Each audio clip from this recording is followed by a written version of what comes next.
Chapter 100. This was an unfamiliar face that Ding Yi had never seen before, and there were no signs of disguise. Before coming to the Sun Mansion, Yuan Baozhen had said that the person who came with Xiao Ju was his nephew, the young master of the Right Minister's house, the famous, useless young master in the Shuo capital. He had only mentioned it casually and did not go into detail. After all, at that time, none of them had expected that this seemingly harmless, useless young master would mess up the entire game. He could not be the real Cheng Li Su. The young master raised in the Shuo capital would not have such a fierce gaze. Who was he? Was he Xiao Ju's subordinate? But why did Xiao Ju's subordinate look at him with such a gaze? It was as if they had a feud.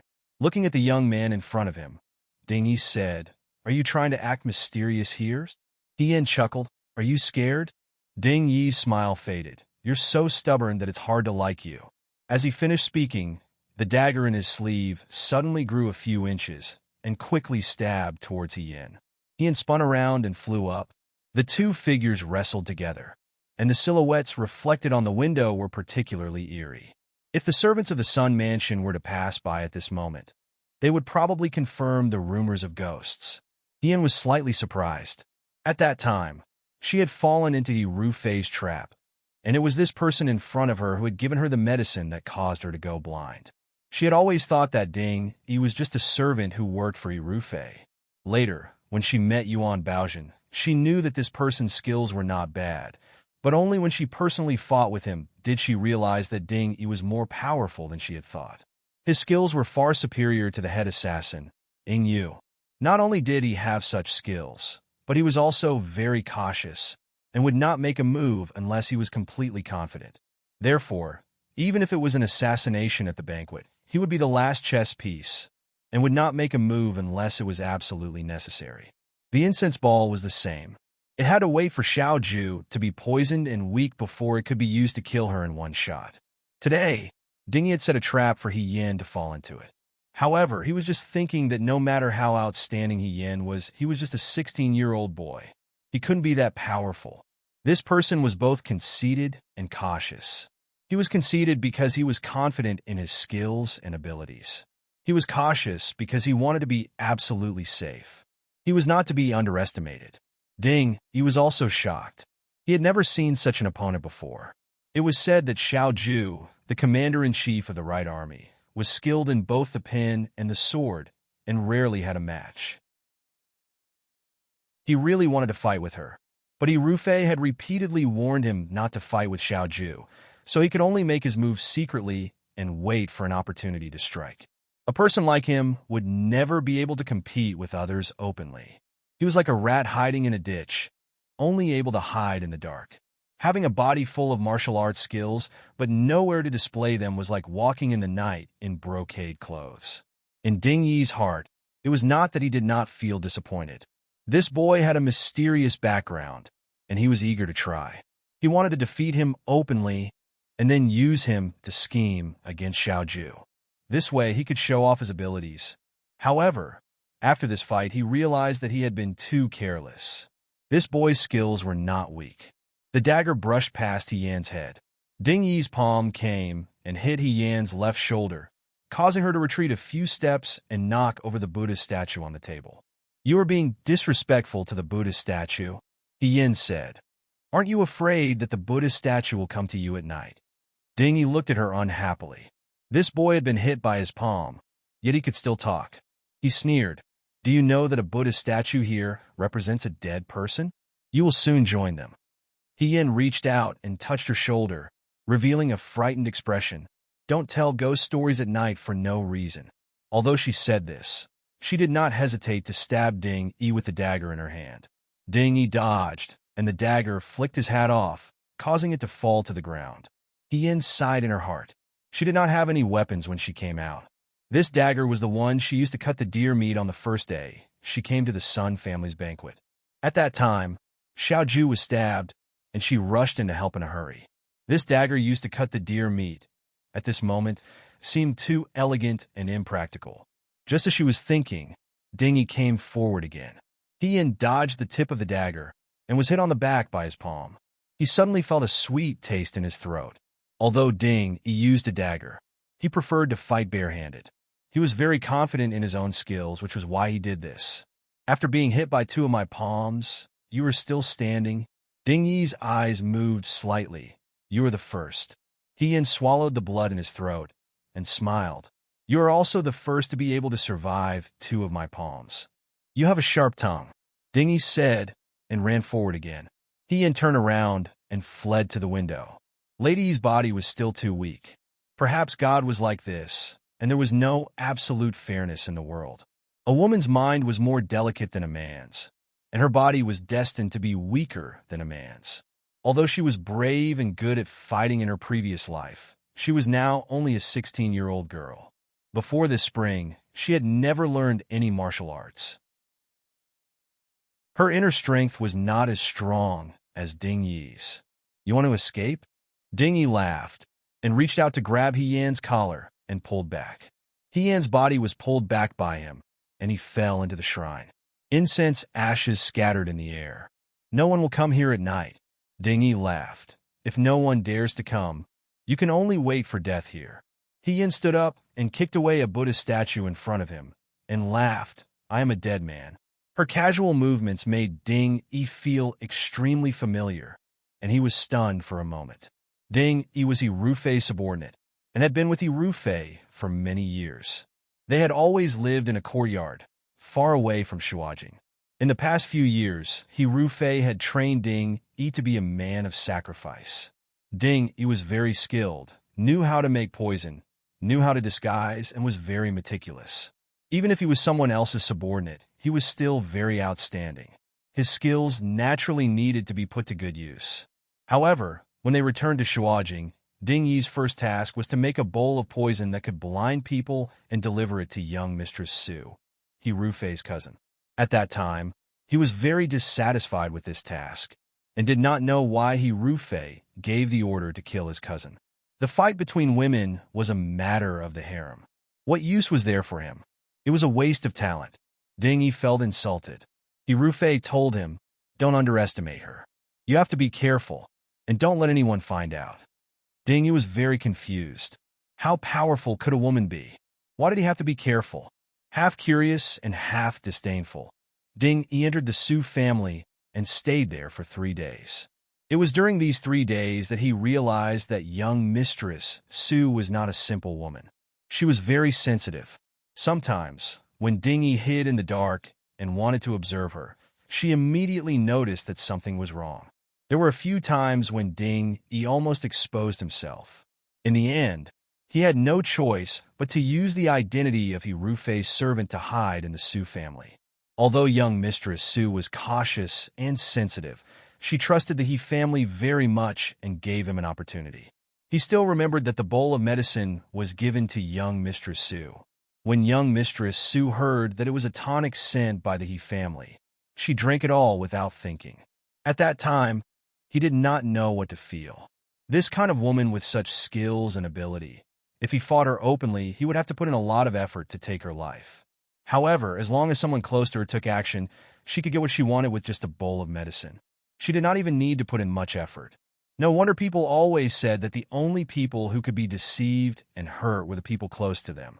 During those 3 days, Ding Yi also noticed some of young Mistress Su's little habits. For example, sometimes when there was something in front of her like a fallen tree branch, she liked to kick it away. Her kicking seemed casual, but she used a lot of force. This was considered very rude for a woman from a rich family. Young Mistress Su also knew this, so every time she unconsciously kicked something away, she would react. If there was no one around, she would leave as if nothing had happened. If there was someone around, she would stick out her tongue apologetically. While she was doing this, her face, which was always expressionless, took on a lively expression. It was as if this was the real her. Therefore, after such a long time, Ding Yi almost could not remember young Mistress Su's appearance, but he still remembered her kicking away the tree branch in front of her. Just now, the young man in front of him kicked away the Buddha statue at his feet. That action and expression suddenly overlapped with the young Mistress Su in Ding Yi's memory. But how could he be young Mistress Su? After drinking that bowl of medicine, young Mistress Su became blind. Ding Yi thought that was the end of it. Until this spring, when he was at the He family, he heard that young Mistress Sue slipped and fell into the pond and drowned. Dingy did not think that she really slipped and drowned, because when he Rufay and the He family heard this, other than the madam of the second branch, they were not surprised at all. They must have known this long ago. What could cause the entire He family to be so ruthless toward a married daughter, and not be at ease even if she became blind, and still want her life? After thinking about it, he gradually thought of a clue. He Rufay lived in another courtyard for many years, and when he returned to Shuajing, he suddenly became General Feihong. Ding Yi thought that the He family found a substitute for He Rufay, and since He Rufay was back, the substitute should die. But what if that substitute was a woman? This sounded inconceivable, but it was not impossible, especially when Ding Yi thought about young Mistress Sue's alertness and skills. It was not something that an ordinary woman could do, especially when they heard that young Mistress Sue was blind. She did not collapse, but tried to listen to sounds to distinguish shapes.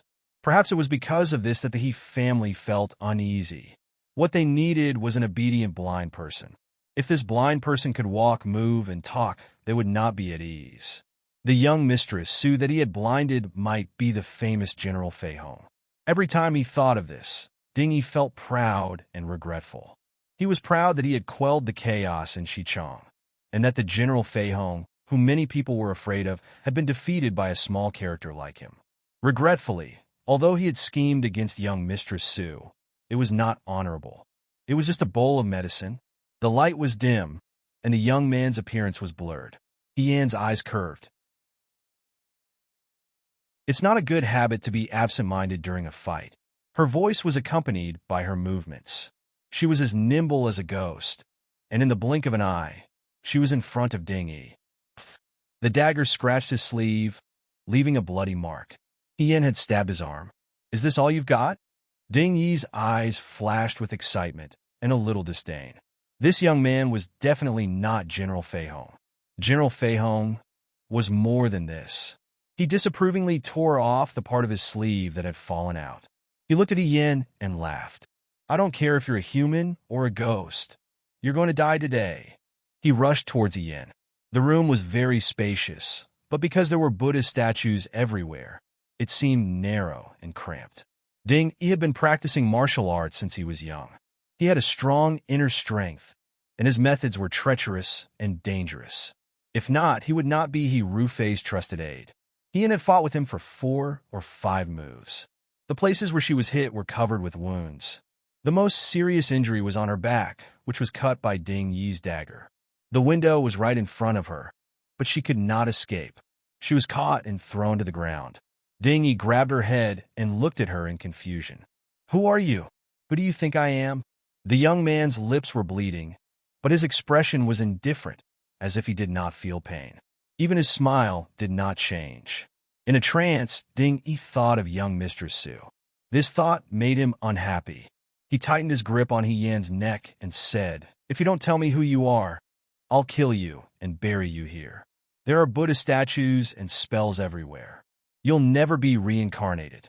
"So," he said softly, as if he was coaxing her. "Who are you?" The young man's skills were already very good, but he gave Ding Yi a feeling of déjà vu. Ding Yi did not want to miss out on the truth. But Yan heard him and laughed. She laughed so hard that she coughed up some blood. She laughed and said, I've already told you that since I'm an evil spirit that crawled out of hell, I don't care about reincarnation. Moreover, even I can come and go freely. These spells and Buddha statues are just clay and paper. You can't treat them as real. You're so gullible. Does your master, He Rufay, know that?" He actually knew about He Rufay. Ding Yi was stunned. His expression suddenly changed. "What else do you know?" He subconsciously reached behind him, but found nothing. The young man's face was still in front of him, smiling. Ding Yi felt that something was wrong. He stabbed the dagger in his hand, but the young man seemed to have suddenly woken up.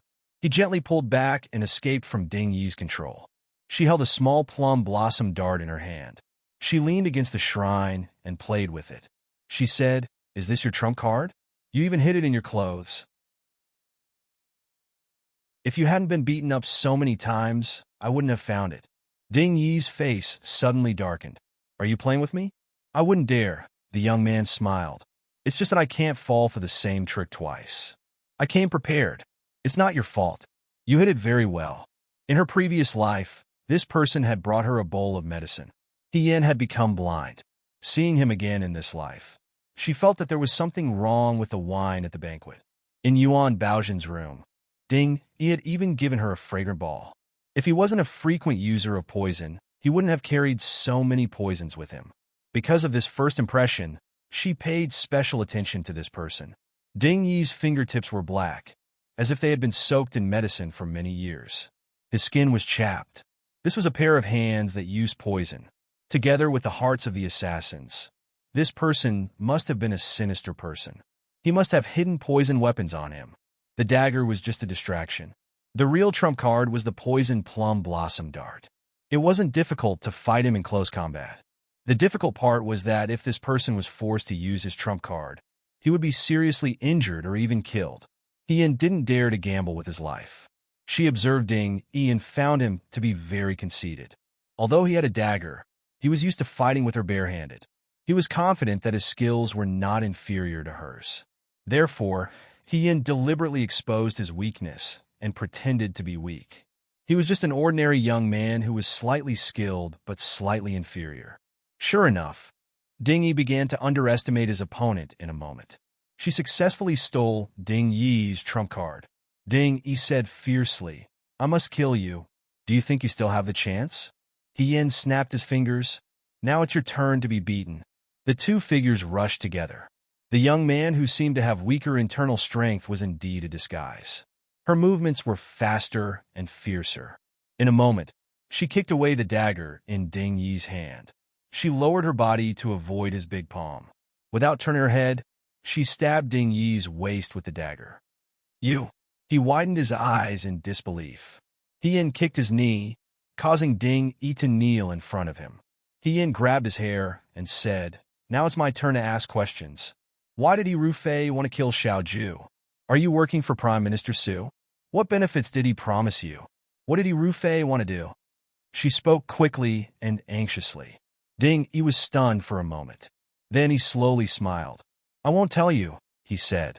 If I tell you, you will kill me immediately. Why don't you try and see if there's any way to make me talk? His smile was even a little shameless. Yin had seen this expression on his face many times. He was not unfamiliar with it. When she was in the Fuyua army, when she captured the enemy's troops, some of the captives would quickly surrender and betray them. Others were men of sacrifice. They would rather die than talk. No matter how they were forced to confess, they would not talk. In the end, it would make the interrogators feel defeated. Ding Yi's expression was like a dead pig that was not afraid of boiling water. Right now, his words sounded nice, but he didn't leave any room for negotiation. It seemed like he was leaving a way out, but in reality, he was just toying with Yin. If he was an ordinary person, he would be fooled. Maybe he would let him live. In the future, when Ding Yi's accomplices had the opportunity, they would rescue him. But Yin was not an ordinary person. She would not be fooled. She looked at Ding Yi and suddenly said, You kept asking me who I was. Did you think of someone? Ding Yi's expression suddenly changed. He stared at her face and did not say anything. Don't you think it's strange? You and I have only met a few times. How could I know that you have hidden poisonous weapons on you? I was the one who reminded you about the wine at the banquet. How could I know? Ding Yi sneered. Don't pretend to be mysterious. Kill me if you can. If I don't hate you, I won't kill you. But what's the use of keeping you alive?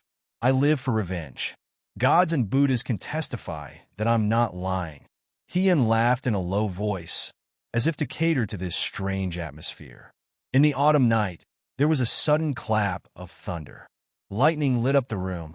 The benevolent Buddha statues looked at them as if they were fulfilling a karma from many years ago. You once fed a bowl of medicine to a woman. That woman became blind. The young man said softly, Guess if I'm that woman? She laughed. Ding Yi struggled. You are. Before he could finish his sentence, his eyes suddenly widened. A trace of blood flowed from his lips, and the light in his eyes quickly faded. The plum blossom dart pierced his throat very deeply. In just a moment, he was dead. He stood up and looked at the person at her feet. Ding Yi's body lay among the glittering Buddhist statues. It was as if she was mocking him.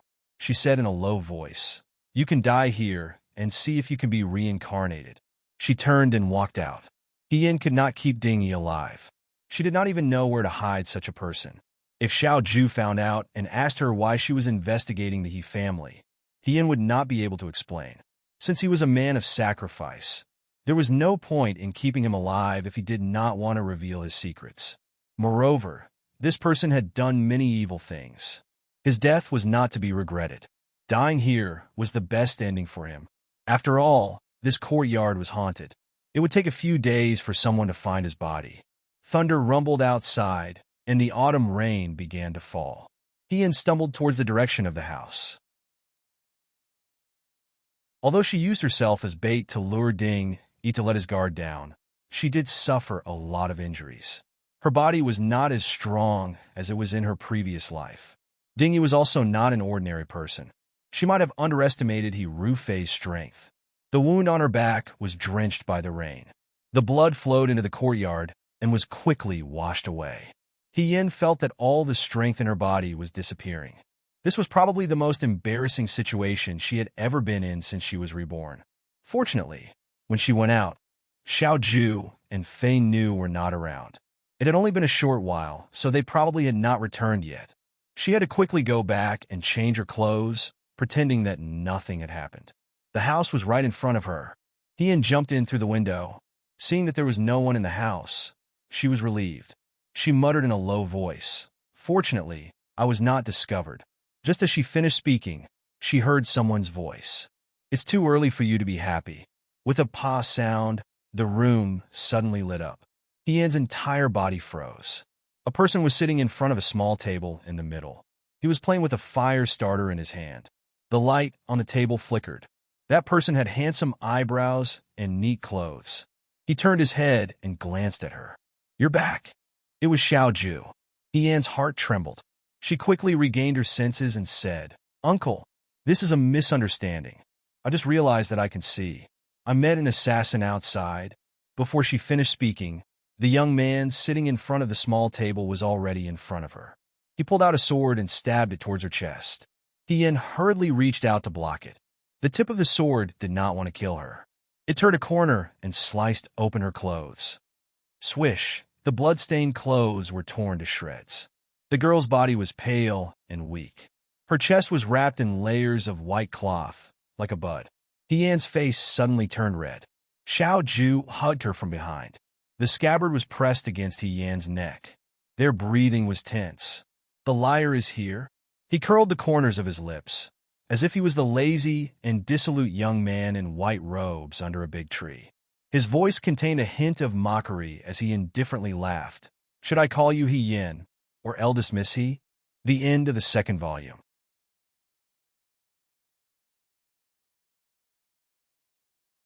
Chapter 101. The atmosphere in the room froze in an instant.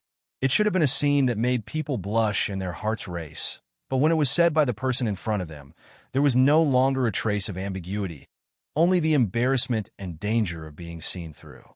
Yin quickly regained his senses and looked at him. The fear and nervousness that belonged to the young Chung Li Su faded away, and he revealed his usual smile. "You can call me whatever you want, as long as the governor is happy." The daughter of He Sui, the gate commandant, actually came to join the army. He stared into Yin's eyes with a smile that was not a smile. "Lady, he is very brave." This person? Yin's mind moved. Since he even knew He Sui's name, it was obvious that he was secretly investigating him, and it was not because he was exposed at the Sun Manor. From Shuo capital to here, even if a messenger pigeon was sent at top speed, it would still take more than a month. Xiao Ju had long suspected him. Why was this?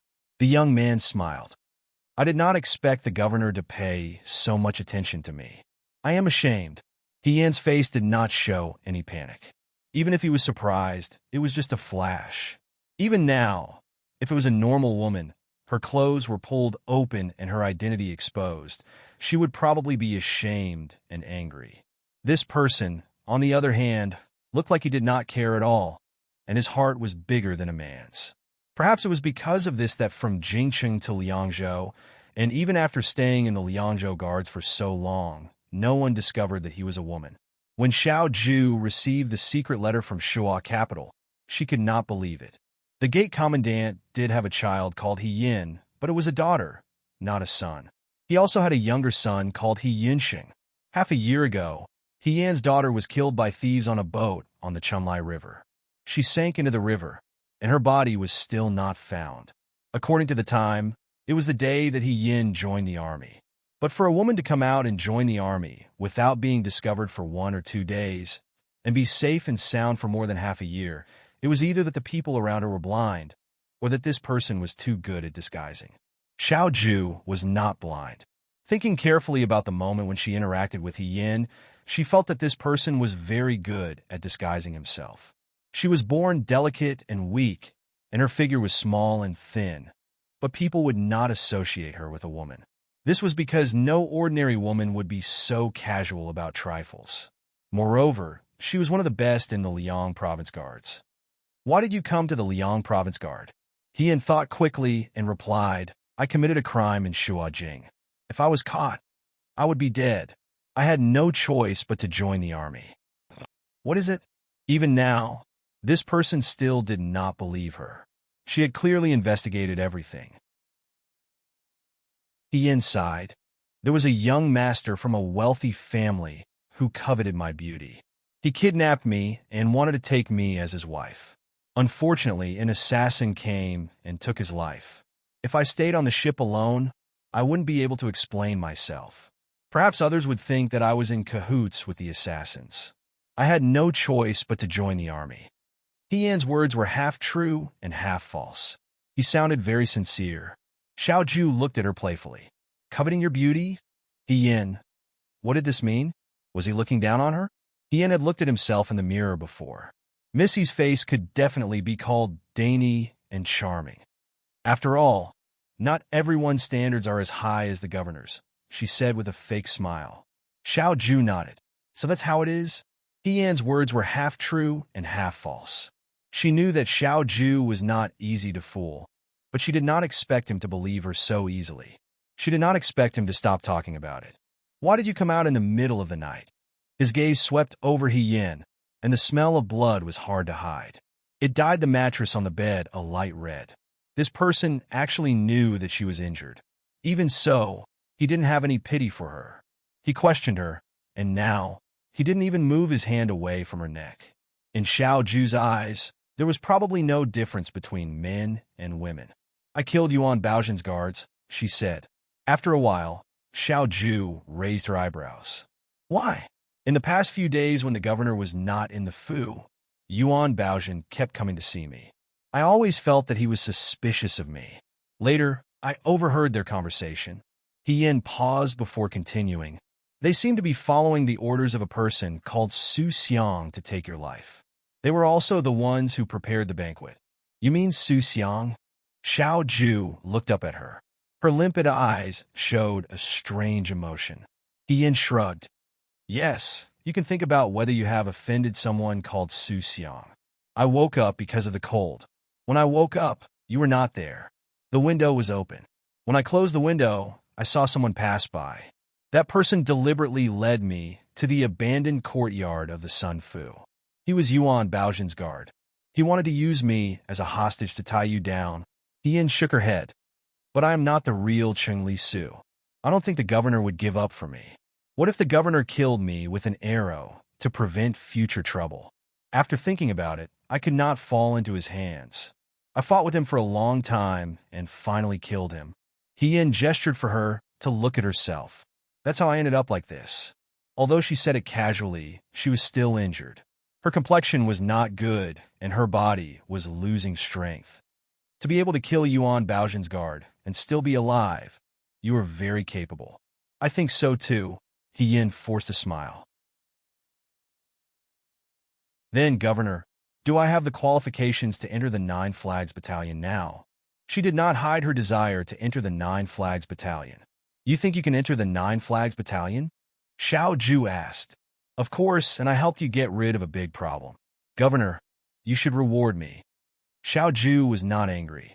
Instead, she laughed and let go of He Yan's hand.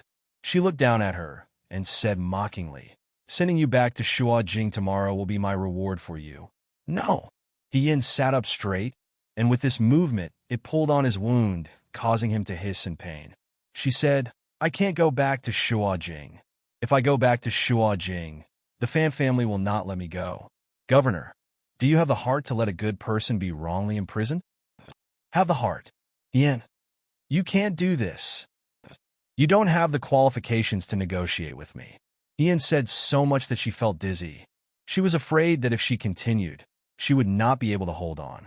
She did not even treat the wound on her body. She said, "You will regret it." "Why would I regret it? Since I am going to be sent back to Shuajing, there is no need to hide my identity. Everyone knows that there is a woman in the Liangzhou guards, and will guess what is going on." Ian smiled slightly. "I can only tell them that my relationship with you is not normal." Xiao Ju heard this and said carelessly, "How is it not normal?" "Not normal means not normal. I know that there is a red mole on your waist." As soon as she said this, the room suddenly became silent. There was only the sound of thunder outside the window and the continuous autumn rain falling on the stone floor. Xiao Ju slowly turned to look at her. The anger in her eyes grew stronger. The young man looked like a rascal. He smiled and said with a pale face, "Previously when you were bathing, my eyesight is not bad. I saw it with one glance. If you want to blame someone, blame it on our governor for being so charming. Even the red mole on your waist is so perfect that it is hard to forget. There was such a woman in this world?" Xiao Ju could not believe it. After He Yin said this, she seemed to be unable to hold on. Her head tilted and she fainted. "Xiao Ju." Fei Nu's voice came from outside the door. "Young master." Xiao Ju said, "Come in." She grabbed the mattress on the bed and threw it on He Yin to cover her. Fei Nu came in and did not look at He Yin. She said, "The body of Yuan Baozhen's bodyguard was found in the side courtyard of the Sun residence. He died from his own plum flower darts." Xiao Ju said, "I know." So, He Yin did not lie about this matter. The smell of blood in the room was so strong that it could not be ignored. Fei Nu hesitated for a moment before asking, "Young master, He Yin is injured?" Fei Nu was also very surprised when she found out that He Yin was a woman. Other than her figure and appearance, He Yin did not look like a woman at all from head to toe. However, it was this woman who killed Yuan Baozhen's bodyguard. That bodyguard was very skilled in martial arts and was best at using poison. Her injury is not light. "Young master, what do you plan to do with her now?" Fei Nu asked. Xiao Ju paused for a moment and said, "Go out and find a female doctor." Fei Nu was slightly surprised. Xiao Ju's words meant that she wanted to save He Yin. "Young master, have you confirmed that she is not one of Prime Minister Su's people?" "It doesn't seem like it." Xiao Ju said, "Su Jingfu despises women. He will not let women participate in important matters." In the secret letter from Shua capital, it said that the He family and Su Jingfu have no contact. However, he thought for a moment, it is better to be careful. Fei Nu nodded. "I will go and find a female doctor." After Fei Nu left, Xiao Ju turned sideways and looked at He Yin, who was lying on the bed. She did not seem to be one of Su Jingfu's people, but it did not mean that she was not suspicious.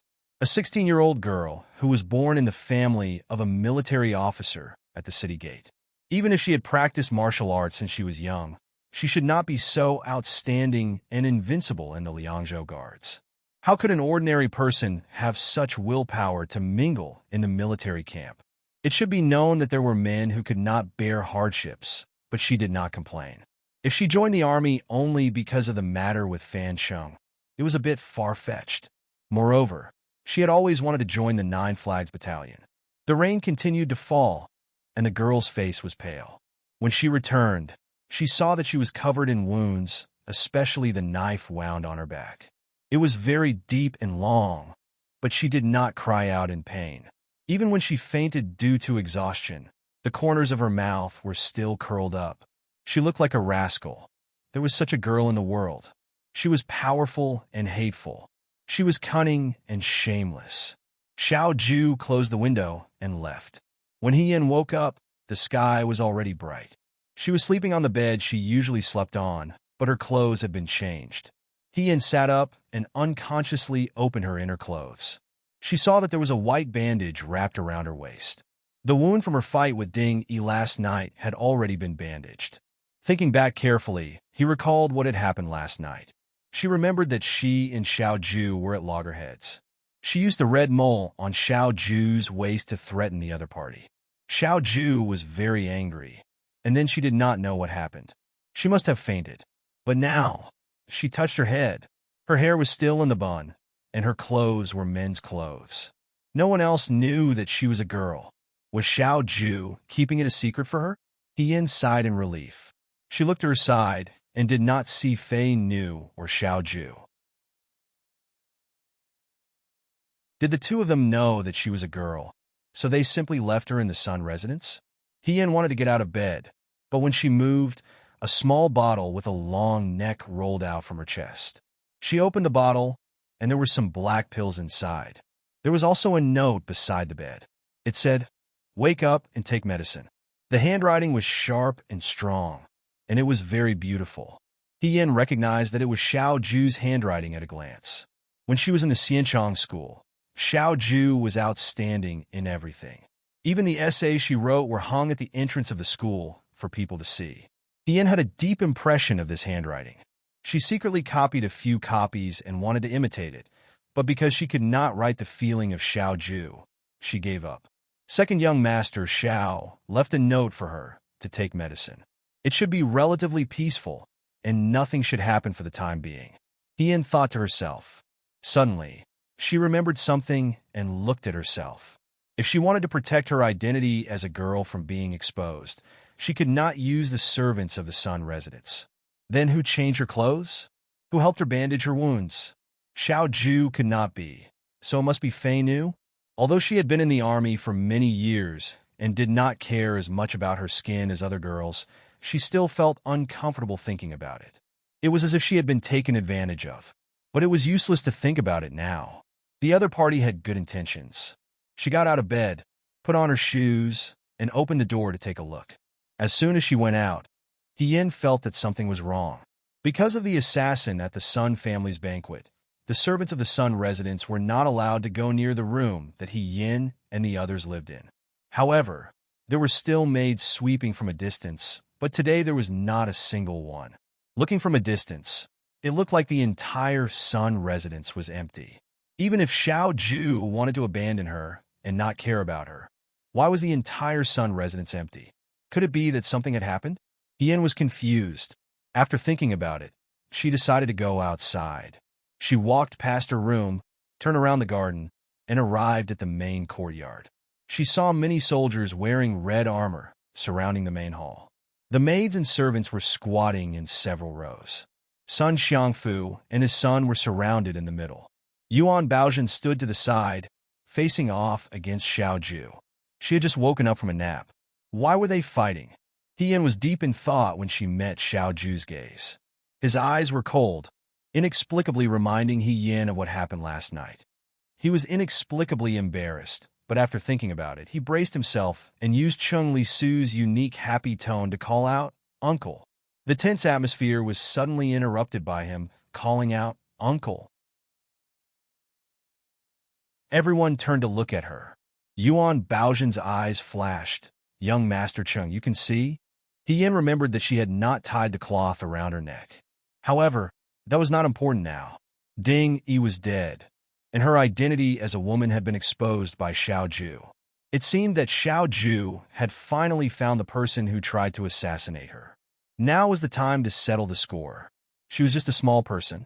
Whether she was blind or a normal person, she could not change the overall situation. Hien scratched her head and replied, "Is that so?" "It seems so. I can indeed see. I am indeed blessed by the heavens." This lie was too perfunctory, but naturally, no one dared to question her. Yuan Baozhen seemed to have realized something and asked, "Has young Master Ching seen my bodyguard?" "No," Hien said. "Could it be that Imperial Censor Yuan's bodyguard has disappeared?" She smiled, making it difficult for others to read her thoughts. Yuan Baozhen felt very uneasy. After Ding, he went out last night. He did not return until this morning. Something must have happened. Previously, he had an argument with Ding Yi. Ding Yi wanted to kidnap Cheng Li Su and use her to threaten Xiao Ju. Yuan Baozhen felt that this was not a good time. They parted on bad terms. However, the person who Ding Yi really listened to was He Rufei. There was nothing he could do. If he had snuck out last night, it must have been for Cheng Li Su. Now, Cheng Li Su was standing here perfectly fine. Even her eyes looked normal. However, Ding Yi had disappeared. Yuan Baozhen's heart sank. He felt that something bad must have happened. Xiao Ju had ordered people to surround the Sun estate early in the morning. This made him even more uneasy. This person's way of doing things was very logical. When he didn't hear Yuan Baozhen's reply, He Yin wasn't in a hurry. He moved to Xiao Ju's side and stood properly. He first smiled at Xiao Ju in an ingratiating manner before asking slave Fei beside him in a low voice. Big brother slave Fei. What's going on now? Fei Nu looked at He Yan's normal smiling face and felt that He Yan's calmness was even better. After such a big incident last night, her identity had clearly been exposed. However, she could still continue to act as if nothing had happened. It was admirable. Before Fei Nu could reply, Sun Xiangfu had already opened his mouth. His expression was very ugly, but he still forced a smile. Governor, what do you mean by this? But what did our Sun residents not do well enough to annoy the governor? Sun Ling stood beside Sun Xiangfu and stared at Xiao Ju with hatred. He did not speak, but it seemed that he could not calm down. That's right. Yuan Baozhen stroked his beard and muttered, Governor, where did you get these soldiers from? His Majesty currently forbids private soldiers and horses. If you are really dissatisfied with Magistrate Sun, you cannot vent your anger in this way. He Yin raised his eyebrows.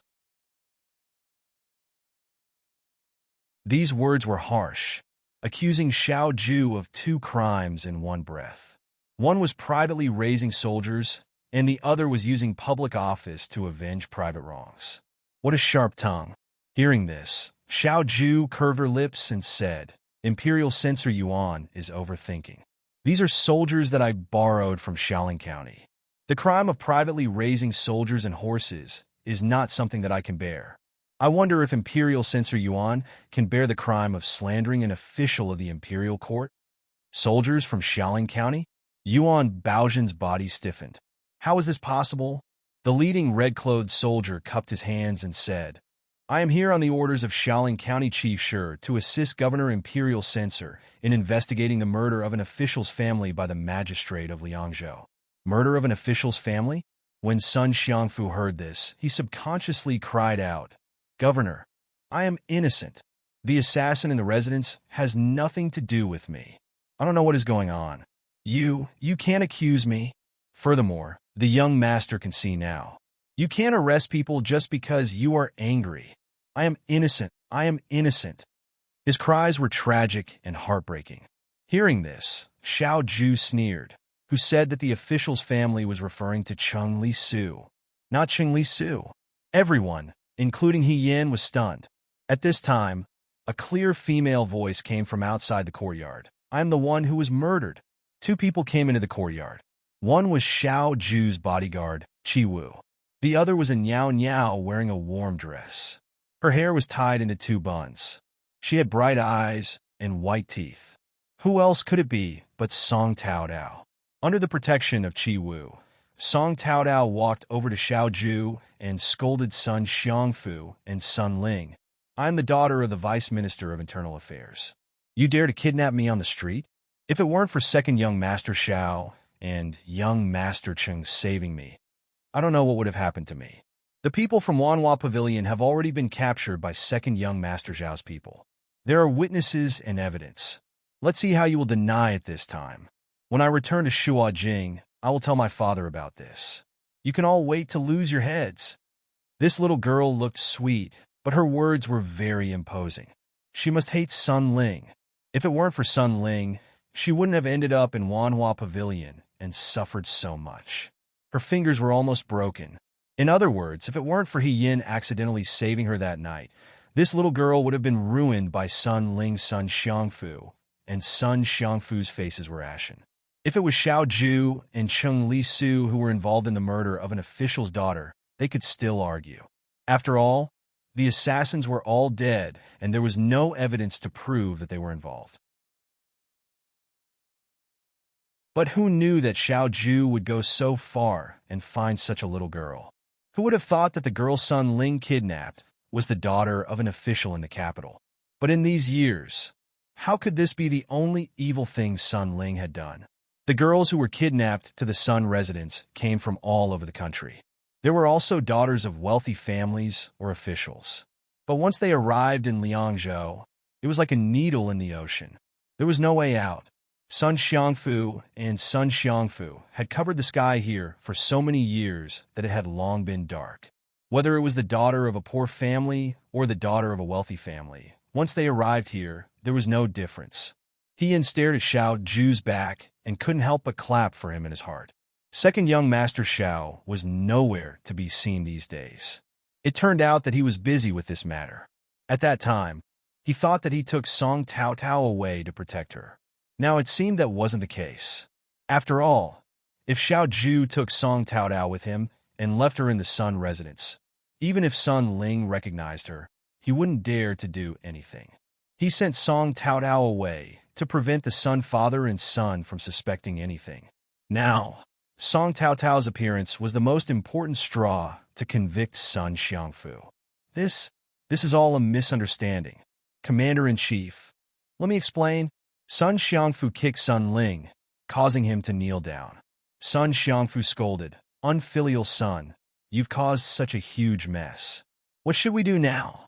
"Ask for forgiveness from the governor." County Magistrate's son kneeled to the wrong person. Xiao Ju said casually, "I'm not the Imperial Censor." He looked at Yuan Baozhen and said slowly, "Imperial Censor Yuan has been in Liangzhou for many days. You don't even know what's going on here. If someone finds out and accuses you of dereliction of duty, I'm afraid that even your teacher won't be able to save you." Yuan Baozhen was so angry that he almost vomited blood. He looked at Xiao Ju. The young governor had a smile on his face. His gaze was calm, but the malice in his eyes was overwhelming. He wasn't here for Yuan Baozhen. He was here for Sun Xiangfu. But this was actually worse because his teacher, Su Jingfu, definitely didn't want this situation. What did it mean to go for wool and come home shorn? This wasn't just a handful of rice. It was his entire granary being emptied. Ding Yu was missing. How could he deal with the aggressive Xiao Ju alone? Song Tao Tao looked at the Sun family aggressively. He was deep in thought. If it was just Song Tao Tao, he might be able to punish Sun Ling. But Sun Xiangfu might not.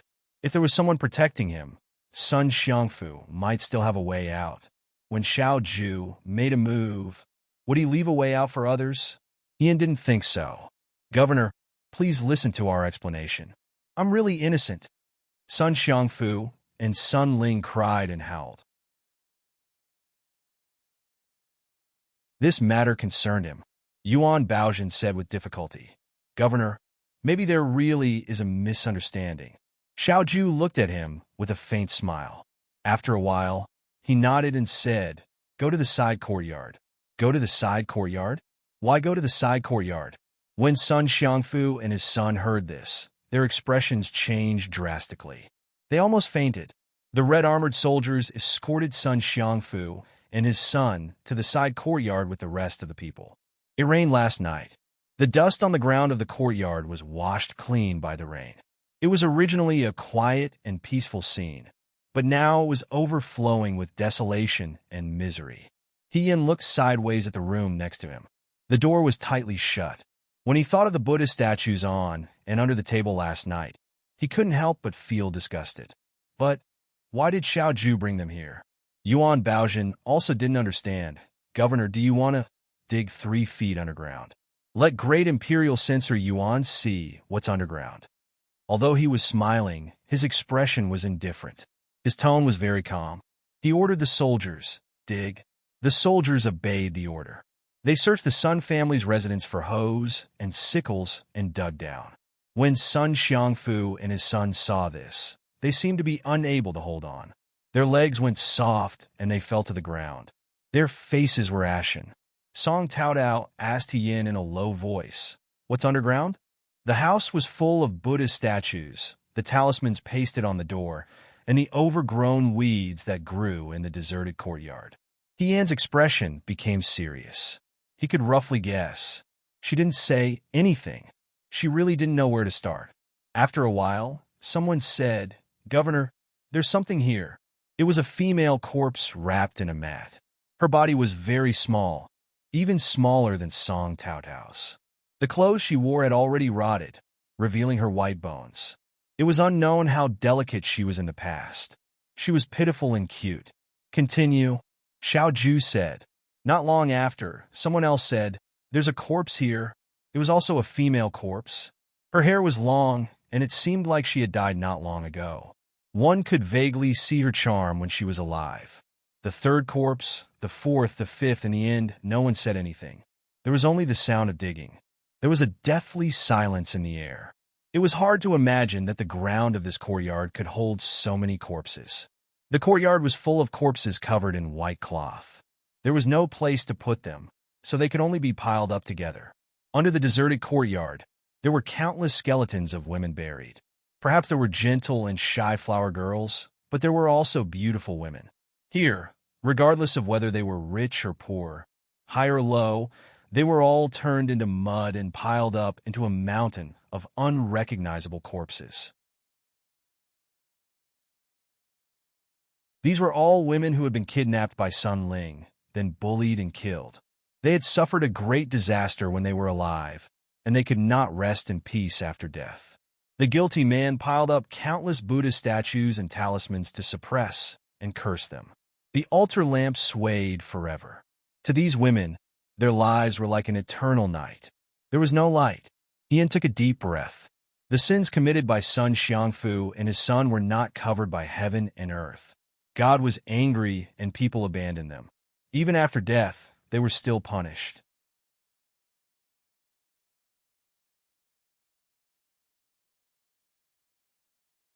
Chapter 102. In the abandoned courtyard, there were countless white bones hidden under the mud.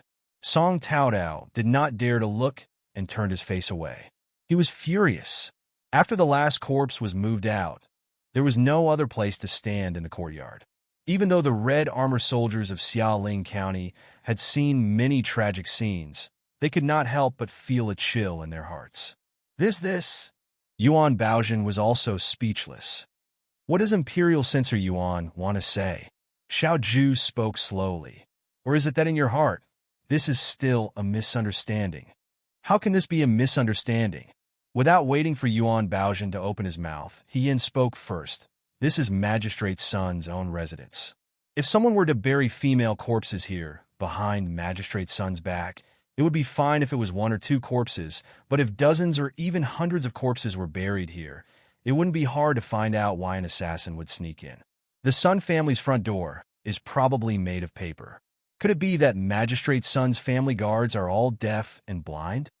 Sun Xiangfu was sweating profusely. He didn't know how Xiao Ju knew about this underground court case. He gritted his teeth for a moment and argued, "These are just servants who committed crimes in this official's residence. After being beaten to death, they were buried here. This kind of thing often happens in large families." Ian laughed coldly. "I also come from a big family.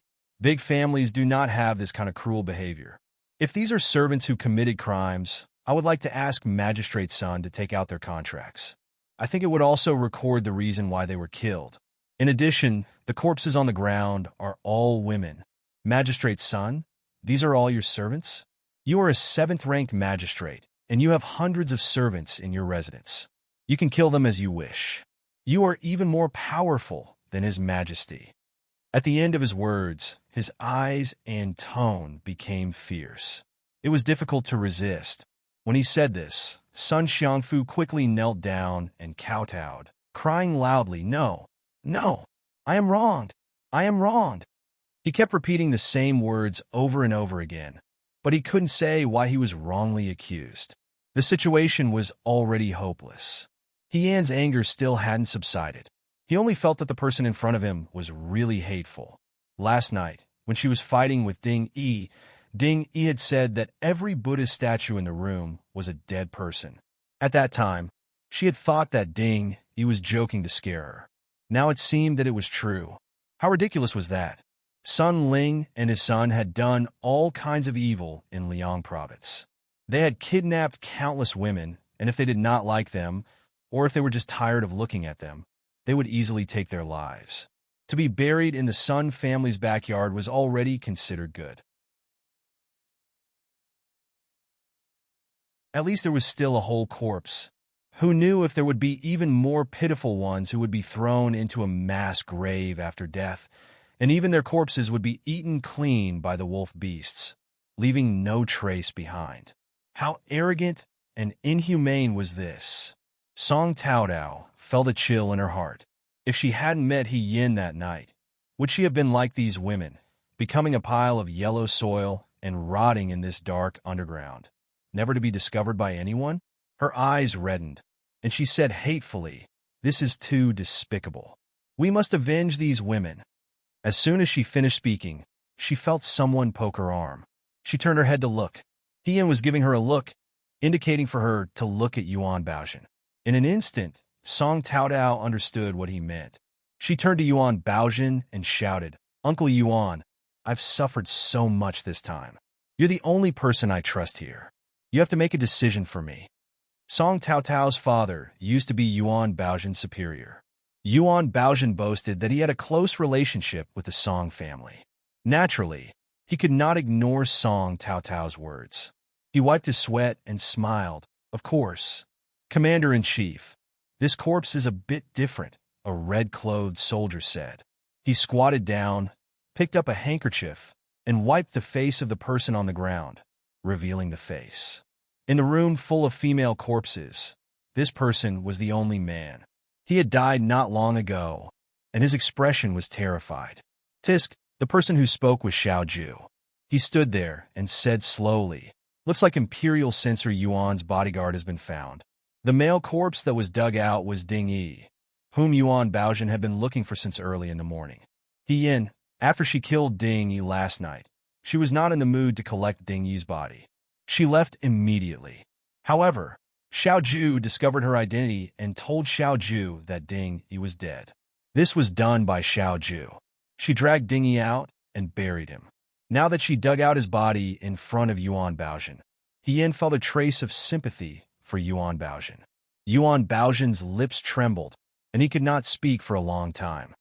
The Imperial Censor's bodyguard was loyal and brave.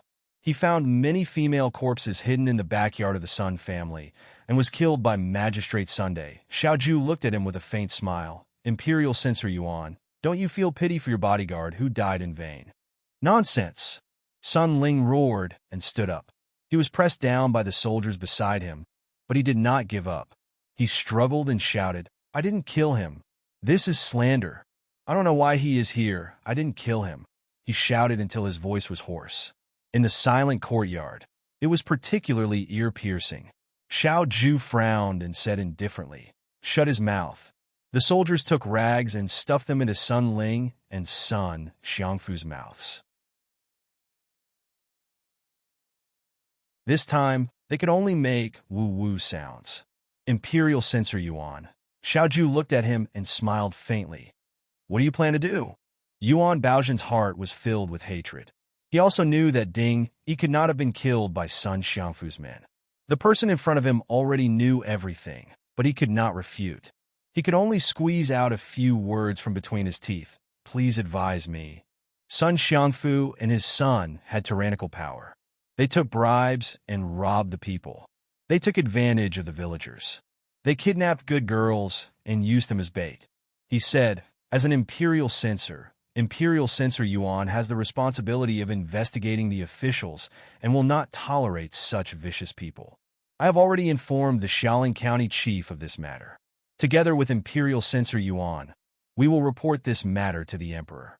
As for Imperial Censor Yuan, he fixed his gaze on Yuan Baozhen and said with a hint of mockery, "It is not my place to interfere whether it is a public report or a secret one." Yuan Baozhen almost couldn't breathe. He had clearly said, "It is not my place to interfere," but he had already led this matter from beginning to end. Even if Yuan Baozhen wanted to do something, the Xiaoling County Chief had already reported it. He could not avoid it.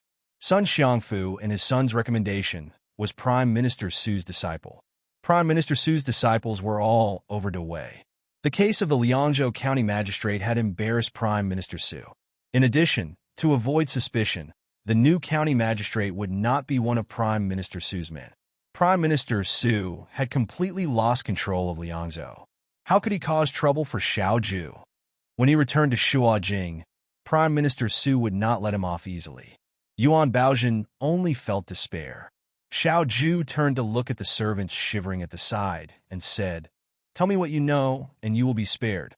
She wanted the servants of the Sun Manor to expose the crimes of Sun Xiangfu and his son. The servants were still hesitant.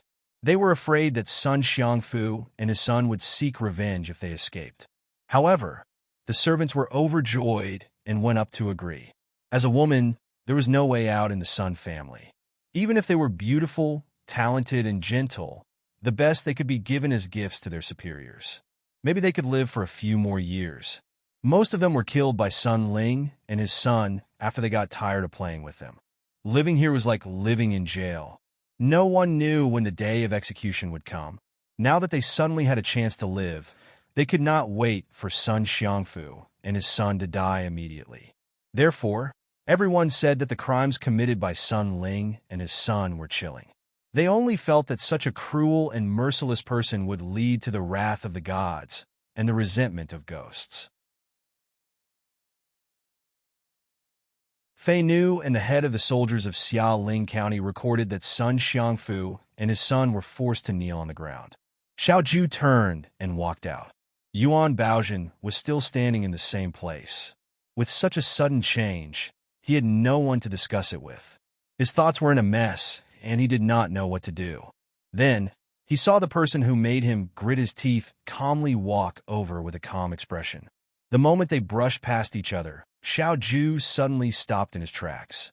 The young governor curled his lips and said in a low voice that only the two of them could hear, "Imperial Censor Yuan wants my life, but I want you to live. If you live, Su Jingfu will suffer more than if you die." He stood up straight and smiled mockingly. He said calmly, "When you return to Shuajing, send my regards to Prime Minister Su. Imperial Censor Yuan, have a safe trip." He turned and left. Behind him, someone exclaimed, "Imperial Censor Yuan. What happened to Imperial Censor Yuan? Imperial Censor Yuan?" Yuan Baozhen fainted. He then turned back to look. Xiao Ju's figure disappeared beyond the wall of flowers and could not be seen. This matter was settled. The county magistrate's manor was sealed by the soldiers of Xiaoling County. The originally imposing manor was now covered with seals, and the lanterns were in a mess. It was in a state of decline. Song Taodao saw many female corpses in the courtyard and was very uncomfortable. He comforted her for a long time and finally calmed her down. When Song Taodao felt sleepy and leaned on the table to rest, he greeted Qi Wu, who was protecting Song Taodao, and went to find Xiao Ju. She still had some doubts. Xiao Ju was talking to Fei Nu's son Xiangfu, and his son had done countless evil things. The servants had exposed them one by one. There was no need to mention them one by one.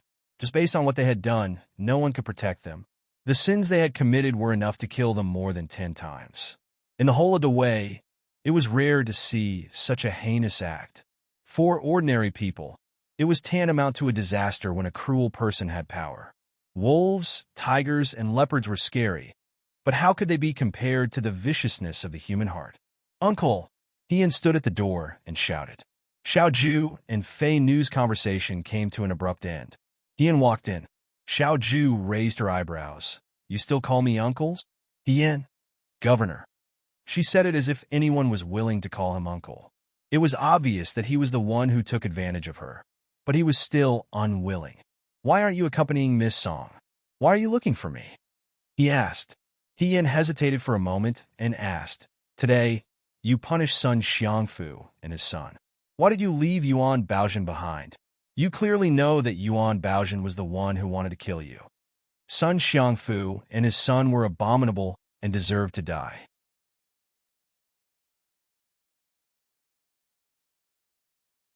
However, the person who tried to assassinate Xiao Ju at the banquet was Town Commander Yuan Baozhen. Ding, he was already dead, but Yuan Baojin could still return to Shuo Jing alive. Would Xiao Ju be so kind? I didn't kill him here, because he will die when he returns to Shuo Jing. Xiao Ju looked out of the window. It's just a matter of time. What about the others? He asked. The son Xiangfu and his son in Liangzhou are able to do whatever they want. They must have accomplices. Those who supported Sun Xiangfu and those who supported Sun Xiangfu were still entrenched in Liangzhou. Why not kill them all? Xiao Ju, when the water is too clear, there will be no fish. Lady, you are too naive. Fei Nu stood silently at the side, as if he did not hear the conversation between the two. The trees outside the window were lush and green. Who knew that such a beautiful house would be buried with so many sins? In reality, Xiao Ju's goal was never Yuan Baojin. He already knew that the banquet at the Sun Mansion was a trap. He also knew that Yuan Baojin's appearance would definitely be murderous. He did not come to Liangzhou City to participate in a game of cat and mouse. Instead, he came to control Liangzhou City in the palm of his hand. He led the new soldiers to guard Liangzhou City in order to temporarily avoid the sharp edge and avoid Su Jingfu's eyes and ears. However, Old Dog Su's disciples were all ordered away. The practice of selling official positions and titles was prevalent throughout the country. Sun Xiangfu of the Liangzhou City Guards was one of them. Yuan Baojin came under Su Jingfu's orders. If he could kill Xiao Ju, it would be best. If he could not kill Xiao Ju, he would secretly contact Sun Xiangfu. Sun Xiangfu would directly take orders from Shuo Jing. It was easy to trip up the Liangzhou City Guards. Even if a fly could not kill an elephant, it would be disgusting if it kept buzzing by one's ear. He Yin was blind on the night of the banquet. Xiao Ju disappeared for the next few days. Everyone thought that he had left the mansion. Ding Yi also followed him. In reality, Ding Yi was following Fei Nu in disguise. The real Xiao Ju had always been in the Sun Mansion. Sun Xiangfu had committed many evil deeds and had dealings with many wealthy families in Liangzhou City. These wealthy families offered Sun Xiangfu gold and silver, and Sun Xiangfu guaranteed their peace in Liangzhou City.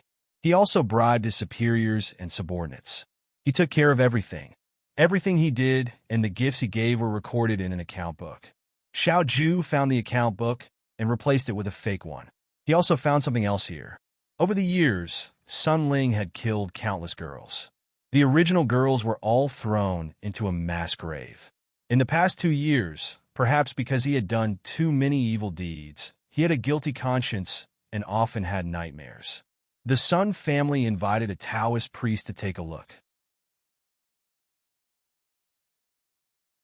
They said that they had to bury the girls who died in Sun Ling's hands in the northwest direction and suppress them with a Buddhist statue charm.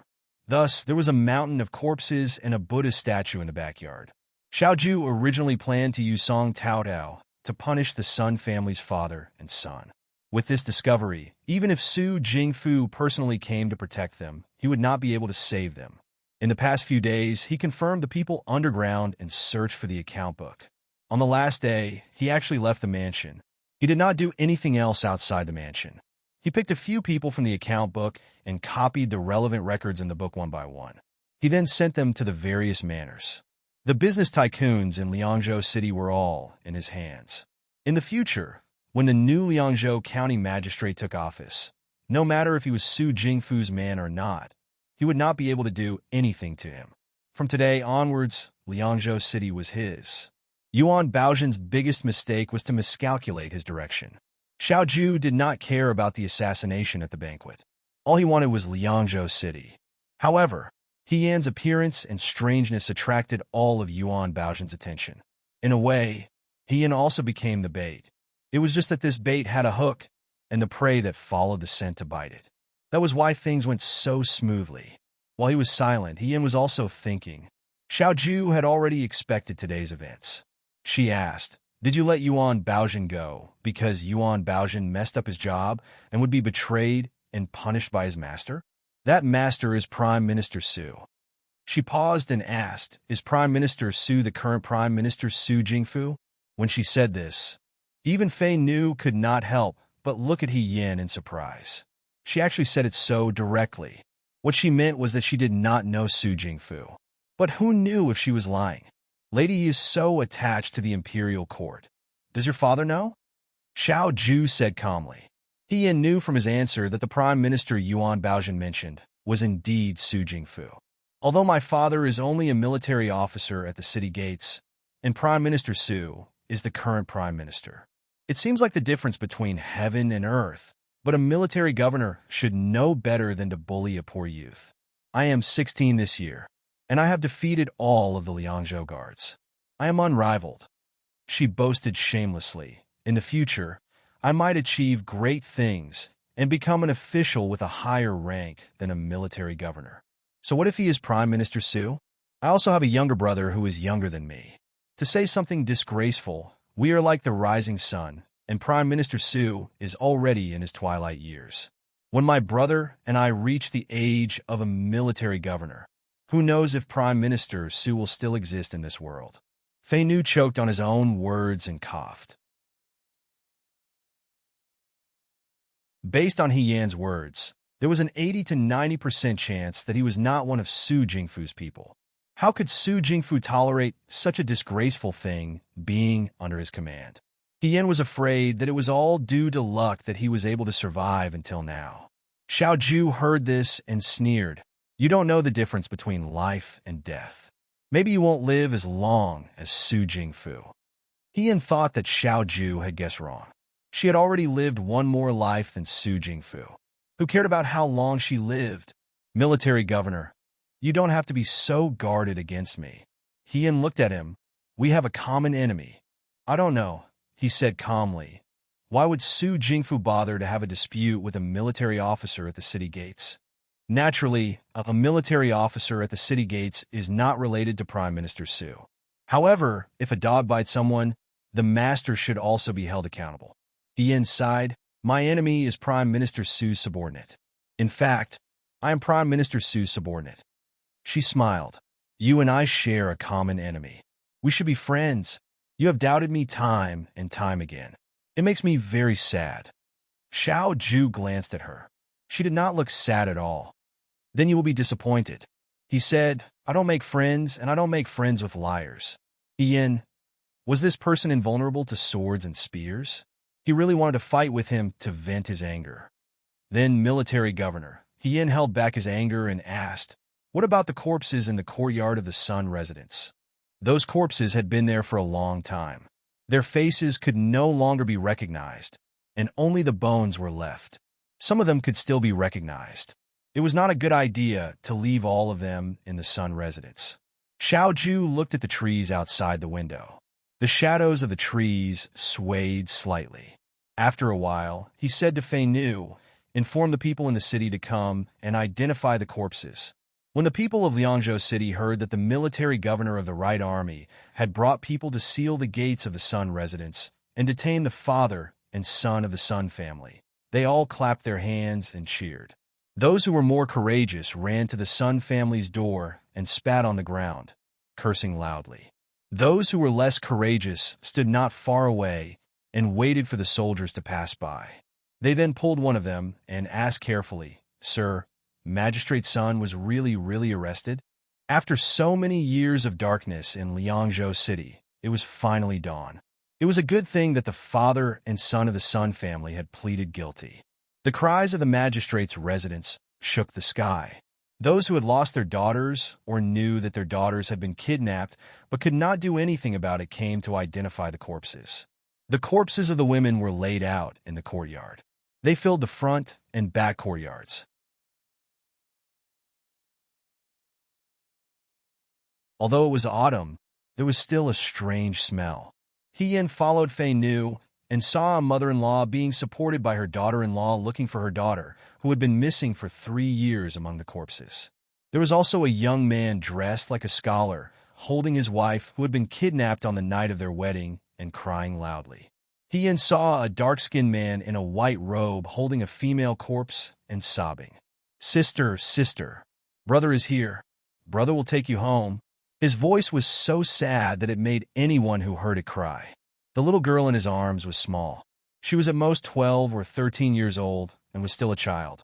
If the naughty ones in the family were at this age, they would still like to catch crickets and fight crickets.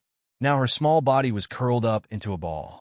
It was hard to see her lively figure from the past. Before a flower bloomed, it had withered.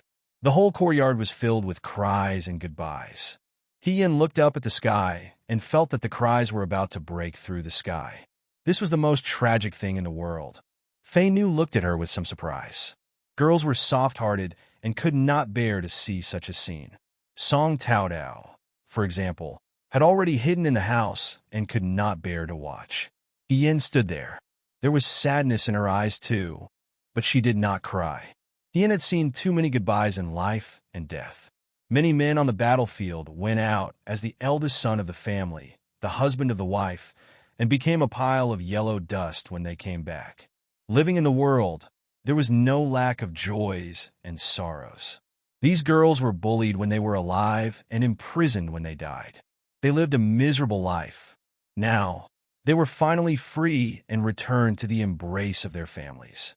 Their families would always remember them and shed tears for what they had gone through. What about her? Hien thought in a daze. Was there such a person who would cry for her death? Who would remember her when there was no one around and feel pain for her? Her family in her previous life sent her to the Yellow Springs with their own hands. Even after she died, she was still used. Was there ever a moment when she received the sincerity of her family? Young master. Fei Nu's voice interrupted Hien's thoughts. He turned his head and saw that Xiao Ju had come out. He asked, "Have the families of all the corpses been found?" Fei Nu shook his head. There are still 23 unclaimed corpses. Some of the girls who were kidnapped to the Sun family were like Song Tao Tao, who was not from Liangzhou. Once they were separated from their families, it was an eternal farewell. Let's bury them. Hien was startled and looked up at Xiao Ju. He stood tall and straight in the desolate courtyard, like the drinking autumn sword hanging at his waist, sharp, calm, and reassuring. Young master, where should we bury them? Fei Nu asked. Outside Liangzhou City, there's a peak called Chengfeng. Xiao Ju looked into the distance, as if he saw something through the branches in the courtyard. His expression was calm, and his tone was indifferent. However, there was a trace of imperceptible pity in his indifference. He said, "These girls had no choice when they were alive. They were like fish in a pond. Bury them here. May they be free in their next life and enjoy the wind."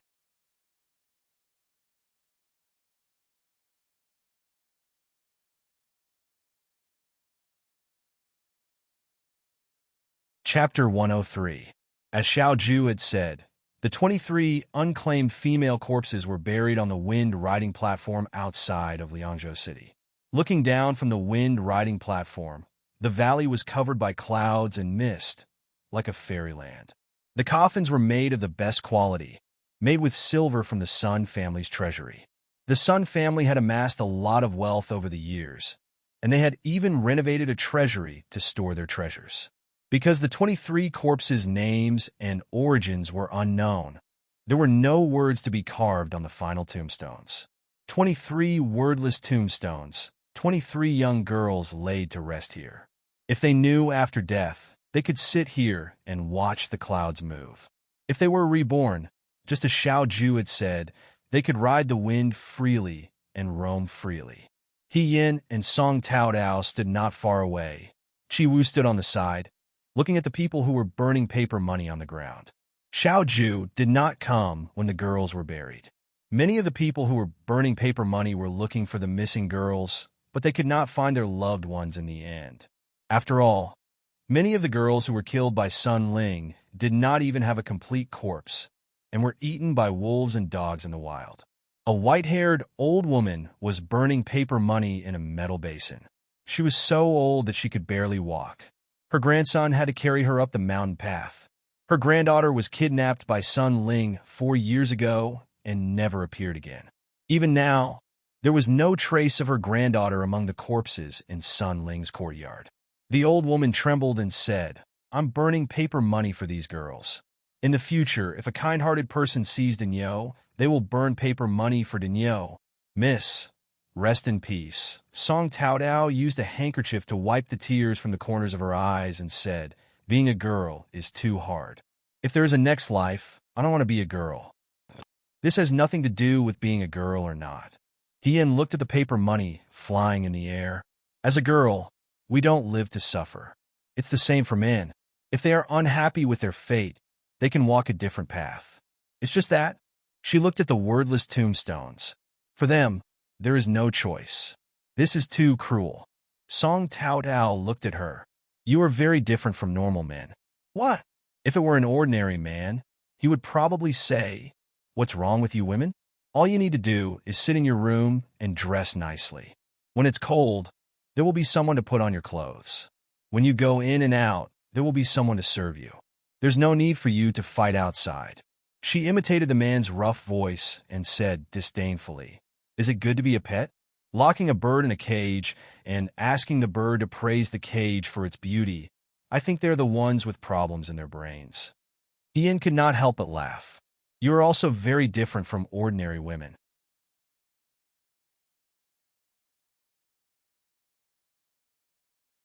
I'm different. By the way, Song Taodao looked at her. I still don't know your name. You're not Cheng Lisu. You're second young Master Zhao's subordinate, right? My name is He Yin. He Yin said. He is in firewood. Yin as in clear sea. So it's big brother He, Song Taodao said. You can call me Taodao. This? Yin scratched his head. Wasn't this a little too intimate? Although they were all women, if others didn't know and saw it, they would probably start to have wild and fanciful thoughts. Then it's settled, Song Taodao said. I've already agreed with second young Master Xiao that I will temporarily go with you to the Liang Province Guard. When second young Master Zhao's people arrive, he will send someone to send me back to Shuajing. Therefore, in the following days, I may have to stay with you. Song Taotao's eyes curved into crescents as she smiled. I haven't been to the guard station yet. She became happy again and chattered endlessly. Miss Song, Chi Wu looked into the distance. It's getting late. This subordinate will send you down the mountain first. Let's go, Ian also said. They walked down the mountain with their backs to them. At the steps of the wind-riding platform, there were clusters of white chrysanthemums growing in the grass. When the breeze blew, the chrysanthemums nodded slightly, as if a graceful young girl was thanking them. Not long after, they could no longer see them. After going down the mountain and returning to the inn they were staying at, Song Taodao dove into the room to take a bath. She had been busy today and had left quite a bit of ash on her body from burning paper money. She needed to wash it off. Since the Sun residence was sealed, she naturally couldn't go back. Thus, she went back to the inn she came from. The innkeeper knew Xiao Ju's true identity. Now that Sun Xiangfu and his son had become prisoners, he didn't dare to be negligent. The innkeeper was so attentive that he seemed to be a servant of some household. He surrounded He Yin and the others. He Yin said, it's fine, I can do it myself. She took a handkerchief and went directly into the room. Fei Nu was packing things in the room. When he saw her, he was shocked. Yin asked, Brother Fei Nu, what are you doing? Fei Nu said with a wooden face, I'm staying with Chi Wu. When they were in the Sun residence, the three of them stayed together. Xiao Ju was in the inner room while Fei Nu and He Yin were outside. Thus, they didn't feel that there was anything wrong. He Yin casually said, it's so troublesome to move around. Fei Nu stood still and looked at her in disbelief. You're a woman. How can you stay with me in the same room? He Yin said, you don't have to put on an expression like you can't bear to be humiliated. Fei Nu didn't say anything. He quickly packed his things as if she was a scourge. He couldn't avoid her and immediately left. He Yin was the only one left in the room. She was startled for a moment. Then, she shook her head and smiled. In the eyes of Xiao Ju and her servant, her behavior was very unexpected. But in her previous life, she had been in the army for a long time. What was so difficult about living with a man? She was a girl, and she didn't feel shy. She didn't know why Fei Nu was acting so awkward.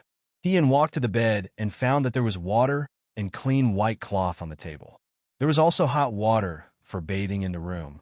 It must have been put there by Fei Nu. She still had injuries on her body. This person was like his master. Sometimes he was unreasonable, but sometimes he was quite considerate. There was no one in the room. She sat down and took off her clothes.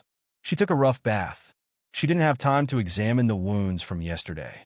After she changed the old cloth, she found that the wounds were not shallow. Naturally, it was very painful, but she could endure it. Ian leaned over and looked at the girl in the mirror. Her originally white skin had a knife wound. It certainly didn't look good.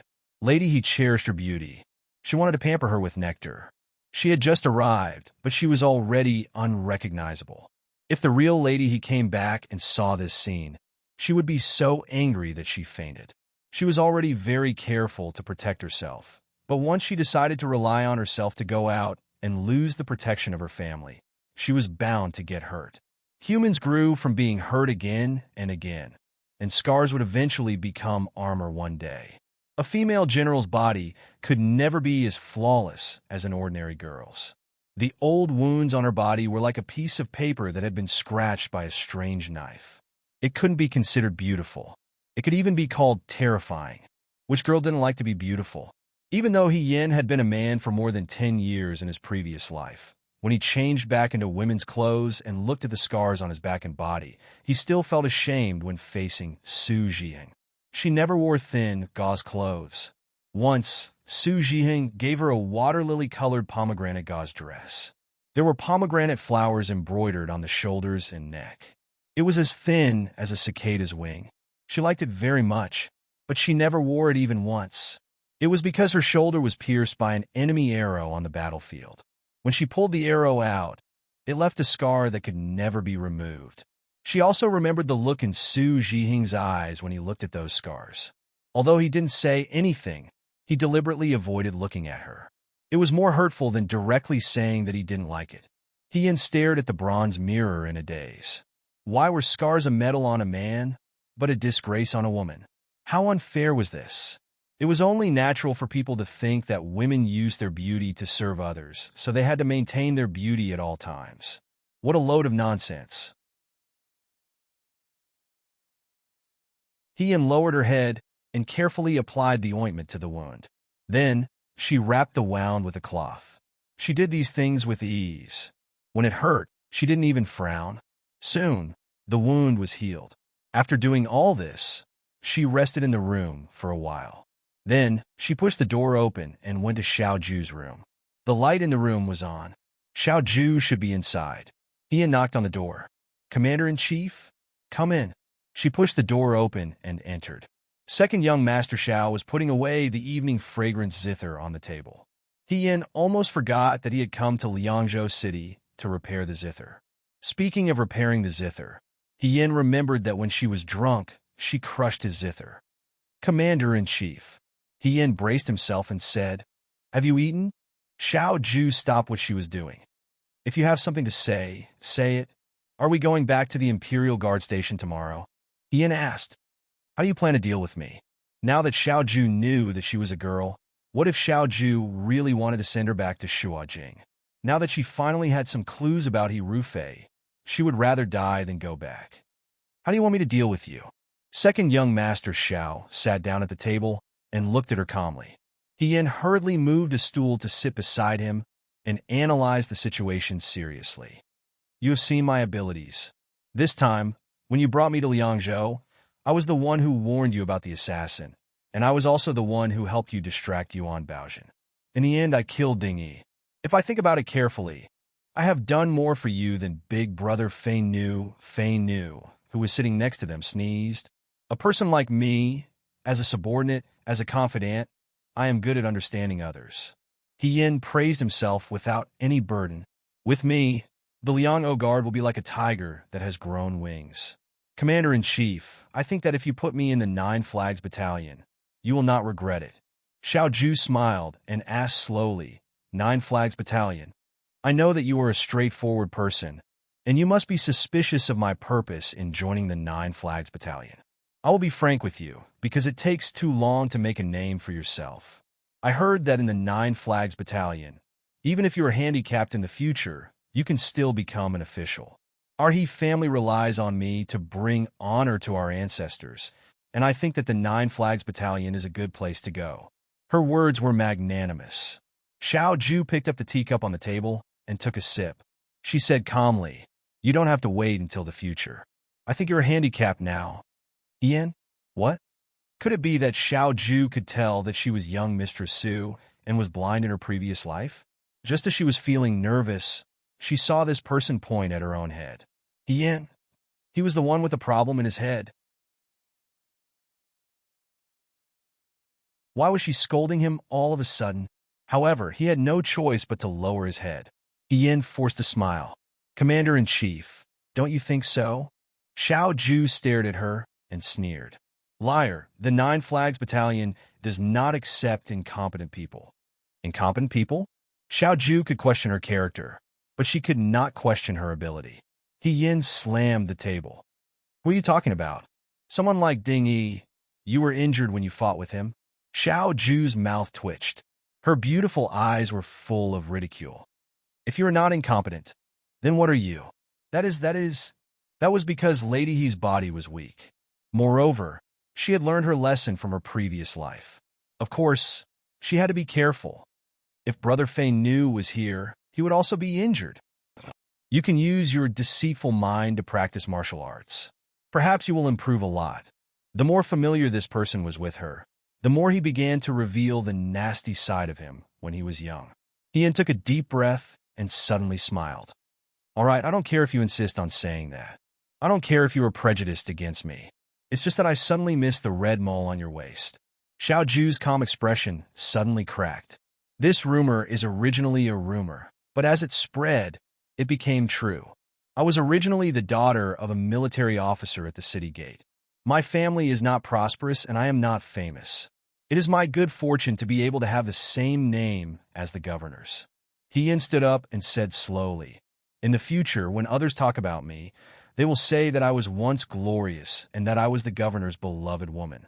Thinking about it, I feel that it is not a loss.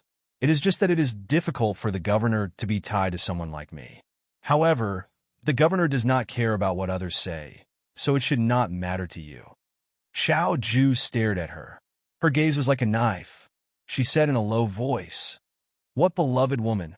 Ian replied with a smile, "I am so outstanding that everyone in the Liangzhou guards knows me. They have always admired me as a rare good man. When they suddenly found out that I am a woman, they would definitely not believe it. They would also wonder why a woman entered the military camp. I can only say that it is because the governor loves me deeply and cannot bear to be separated from me. That is why he hid me in the military camp and even brought me to Liangzhou guards. If others heard this, they would only be envious of my good luck. Of course, they would also sigh at how deep the governor's love is." When Xiao Ju heard this, she did not get angry. Instead, she laughed, "Shameless?" Ian placed her hand on the table and quickly said, "I am not an unreasonable person. I did not ask the governor to let me enter the Nine Flags camp through the back door. I only hope that the governor will give me a chance to prove myself. We will return to the guard station together and pretend that this did not happen. I also hope that the governor will put aside his prejudice against me and treat me as an ordinary soldier." "Oh, right. She seemed to have thought of something. I am currently injured and need to change my dressing at night. It is inconvenient for me to live with men. I will have to trouble the governor to find a room for me alone, the kind where I can bathe in." Xiao Ju said coldly, "Don't even think about it. Then I can only be the governor's beloved woman." Yin turned around indifferently. "Even if you put me in a carriage and send me back to Shua capital, I can immediately spread the news. Oh, I think this is not bad. As long as I scream." Xiao Ju facepalmed. Yin smiled with a hidden dagger. "Who told me to be a liar?" "Xiao Ju, I promise you." Yan's face changed faster than the innkeeper's 3-year-old child. She patted her chest and said regretfully, "I am a little disappointed that I can't be the governor's beloved woman." Xiao Ju's face turned ashen. "Get out." Yan happily whistled and left. The next morning, when Fei Nu and Chi Wu woke up and went out, they found that Yin was even earlier than the two of them. It was probably because she was going to return to the Liang province guard station. She purposely tidied herself up and picked out a set of clothes that Chun-Li did not wear often. She was born with delicate features. If Fei Nu did not know that she was a woman, she would have praised her in her heart for being such an elegant young man. Chi-Wu did not know He Yan's identity. She crossed her arms and looked at him from afar. She whispered to Fei Nu, "You said that this person is invincible in the Liang province guard station? Look at his body. It doesn't seem like it." Fei Nu sighed. That was not the only thing that didn't seem like it. As they were talking, Song Taodao came up from downstairs with a handful of red dates in her hand. When she saw He Yan, she naturally reached out and smiled. "Big brother He, these are the dates the innkeeper sent over. They are very sweet. Do you want to try them?" Liang province was rich in red dates. They were all big and sweet and looked very pleasing to the eye. He Yan took them and said, "Thank you." The young man and young woman stood there, pleasing to the eye and causing people to daydream. Chi-Wu poked Fei Nu's arm and said mischievously, "I feel that something is wrong. Could it be that second Miss Song has taken a fancy to He Yan? What about young Master Chung?" Fei Nu looked at him with a complicated expression. "What are you worrying about?" "How can this be called worrying about nothing? Young Master Chung is young Master's uncle. Of course, we have to help young Master Chung. How about I teach that boy a lesson in private and tell him to stay away from second Miss Song? Our young Master Chung is pure and kind. How can he be He Yan's opponent?" Look at him smiling at second Miss Song. TSK, TSK, TSK. I can't stand it anymore. Don't talk so much. Young Master hates people who gossip. Fei Nu said, "You and I just need to do our job well." Chi-Wu still wanted to say something, but the door opened and Xiao Ju came out. "Commander-in-Chief." He Yan greeted her warmly. Xiao Ju acted as if she didn't see her. She passed by her and didn't even give her a glance. She said to Fei Nu, "Is the carriage ready?" "They're waiting downstairs." Fei Nu replied, "Let's go." He went downstairs. Chi-Wu and Fei Nu looked at each other. Chi-Wu asked in a low voice, "Did the surname D make our young master angry? Let's get to work." Fei Nu didn't answer and followed her downstairs. Second young master Xiao treats people coldly as usual. Song Taodao stood on He Yan's side, which made He Yan feel quite moved. The little girl said to her sympathetically, "It must be very difficult for you to work under him. When I return to Shuajing, I will talk to my father and see if I can get you an official position in the capital. With your skills and character, it shouldn't be difficult." Huh? He Yan didn't expect Song Taodao to have this plan. She waved her hand and said, "That's not necessary. Thank you for your kindness, Miss Song. It's just that I am doing well in the Liangzhou Guard. Military Governor Xiao is not an unreasonable person. He is very good. It is my honor to work under him." Song Taodao only thought that she was speaking up for Xiao Ju and didn't think much of it. "How is he worthy of you working under him? The people in Shuajing all say that he is cold and heartless." Although Xiao Ju's temper wasn't very good, He Yan couldn't go against his conscience and scold him. He only smiled and said, "He isn't good. But didn't he find a way to make trouble for the Sun family's father and son who bullied you? If he really isn't good, why would he care about the unclaimed female corpses in Sun Xiangfu's residence? Why would he bury them and invite monks to help them cross over?" But Song Taodao still wanted to argue. The young man smiled and patted her head. He said warmly, "Miss Song, you're still young. You don't know that many things can't be seen on the surface. Many people also need to get along with them to understand their character. Those who are kind and considerate to you are not necessarily good people. Evil people that you think are cold and heartless may have a side that others don't know." Song Taodao was stunned. Before she could figure it out, He Yan had already walked down the stairs. Her head seemed to still be warm from the young man's palm. She blushed and quickly chased after him. She muttered softly, "What do you mean by young? You are not much older than me." In the end, they didn't continue arguing. He Yan lowered his head and smiled. The words that Xiao Ju said to those pitiful girls yesterday echoed in his ears. Outside Liangzhou City, there is a mountain peak called Qingfeng. These girls had no choice when they were alive. They are buried here. May they be free to ride the wind in their next lives. He could understand the despair of those girls, which was why he said such words. Therefore, she magnanimously forgave Xiao Ju's rudeness to her and didn't take his bad behavior to heart. After all, there weren't many gentle people in this world. She went downstairs and saw Xiao Ju standing in front of the carriage. She walked over and asked, "Commander-in-Chief, will you ride with me?" Song Taodao was a little girl after all. When they came here, they all rode horses. When they came back, they couldn't let Song Taodao ride with them. Therefore, they ordered Fei Nu to arrange for 2 carriages. Xiao Ju tilted his head and looked at her.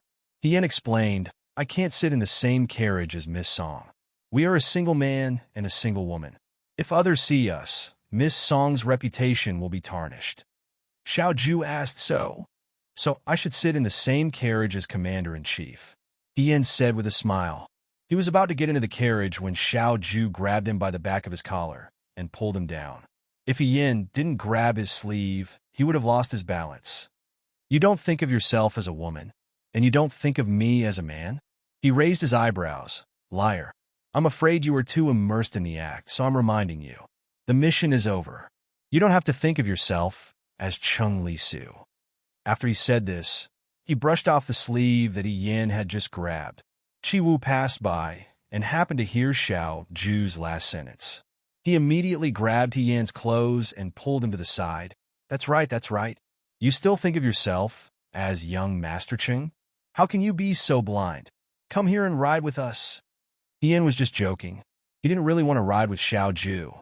He quickly got on the horse. Fei Nu instructed the coachman, "There are girls in the carriage. Don't ride too fast."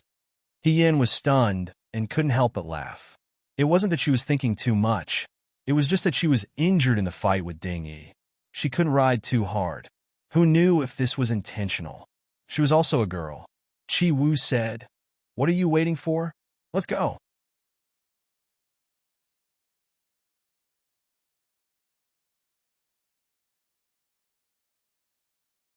Chapter 104. Because they had to take care of Song Taodao, the carriage traveled slowly, taking more time than when they came. By the time they reached the Liangzhou garrison, it was already evening. Shenhan and his group were already waiting on the horse path outside the garrison. When the carriage stopped and Shenhan saw Xiao Ju alight, he let out a sigh of relief. On this trip to Liangzhou City, they did not receive any letters about what Xiao Ju was doing there. Over the past few days, they had been worried that the situation would change. Now it seemed that the matter had been resolved smoothly. Shenhan was about to speak when he heard Liang Ping say, Why is there a girl here?" "Girl?" A 15 or 16-year-old girl in a pink dress jumped down from the carriage in front. She was delicate and cute, with a face as beautiful as the moon. Looking at Hien, who was yawning weakly, Shenhan was shocked. The governor had gone to Liangzhou and brought back a girl. Was he trying to draw a line between himself and Hien? But doing this in front of Hien was too heartless. As he was thinking, he heard the happy voice of a young man behind him. "Uncle, big brother, you're finally back." The one who jumped over like a rabbit was Chung Li Su. Beside him was the beautiful female doctor, Shun Muxue, dressed in white. Chung Li Su came over and said to Shenhan with dissatisfaction, "Shin Jiaodo, why didn't you tell me that uncle was back? If I didn't hear it myself, I wouldn't have been able to welcome uncle back." "Big brother, I see that you've returned safely. This trip should have been very smooth. That guy Yuan Baozhen left, right? I knew you could do it, huh?" His originally happy expression shattered when he saw Song Taodao. His tone instantly became ear-piercing. He jumped up and pointed at Song Taodao, asking, "Second Miss Song, why is she here? What's with that expression?" Song Taodao frowned.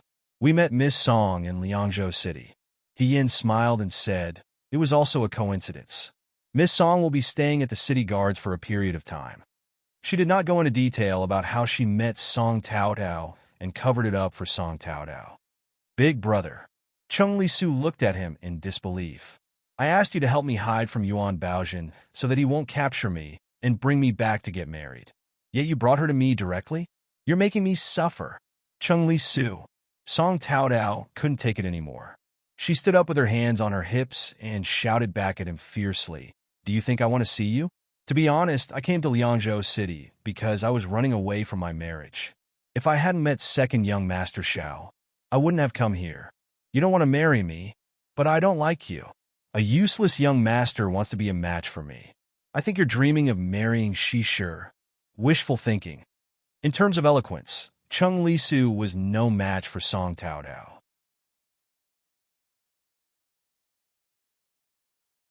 At this moment, she regretted that she didn't read more books. She didn't even know how to scold someone. "You shrew," Cheng Lisu said weakly. "At least I'm better than a useless person like you." Song Taodao rolled her eyes at him. The two of them started to quarrel.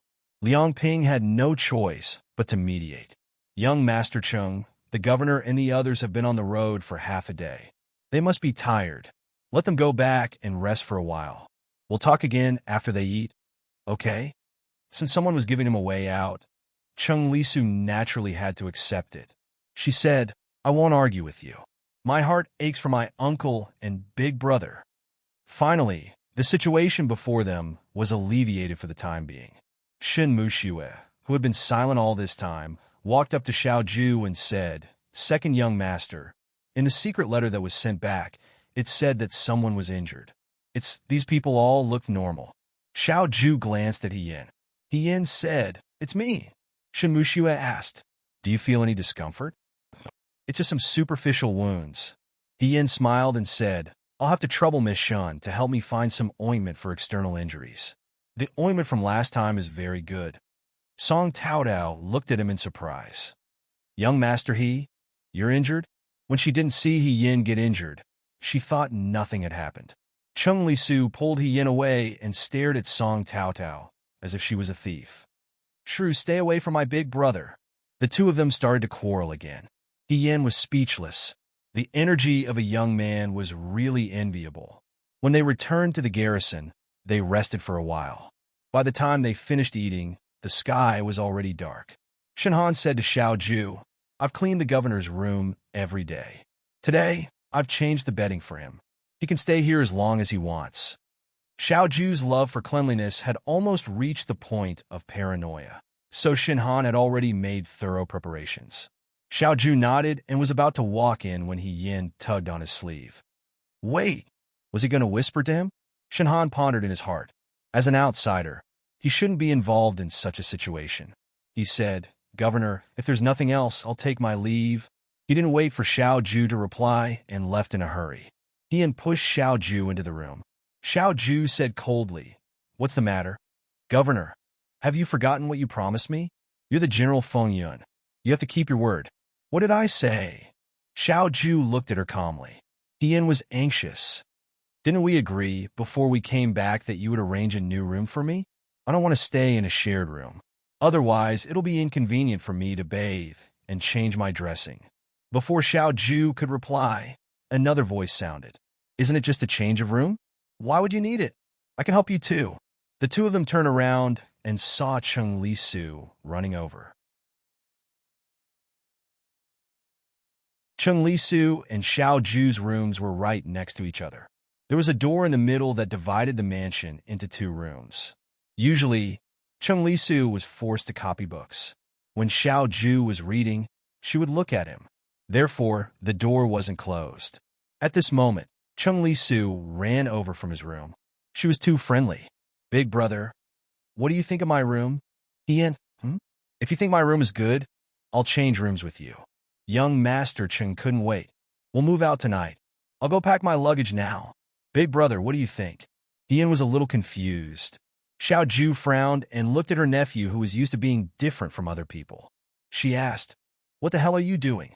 "Uncle," Cheng Lisu said with a sad face. "Who told you to bring that shrew back?" "I just asked Liang Jiao.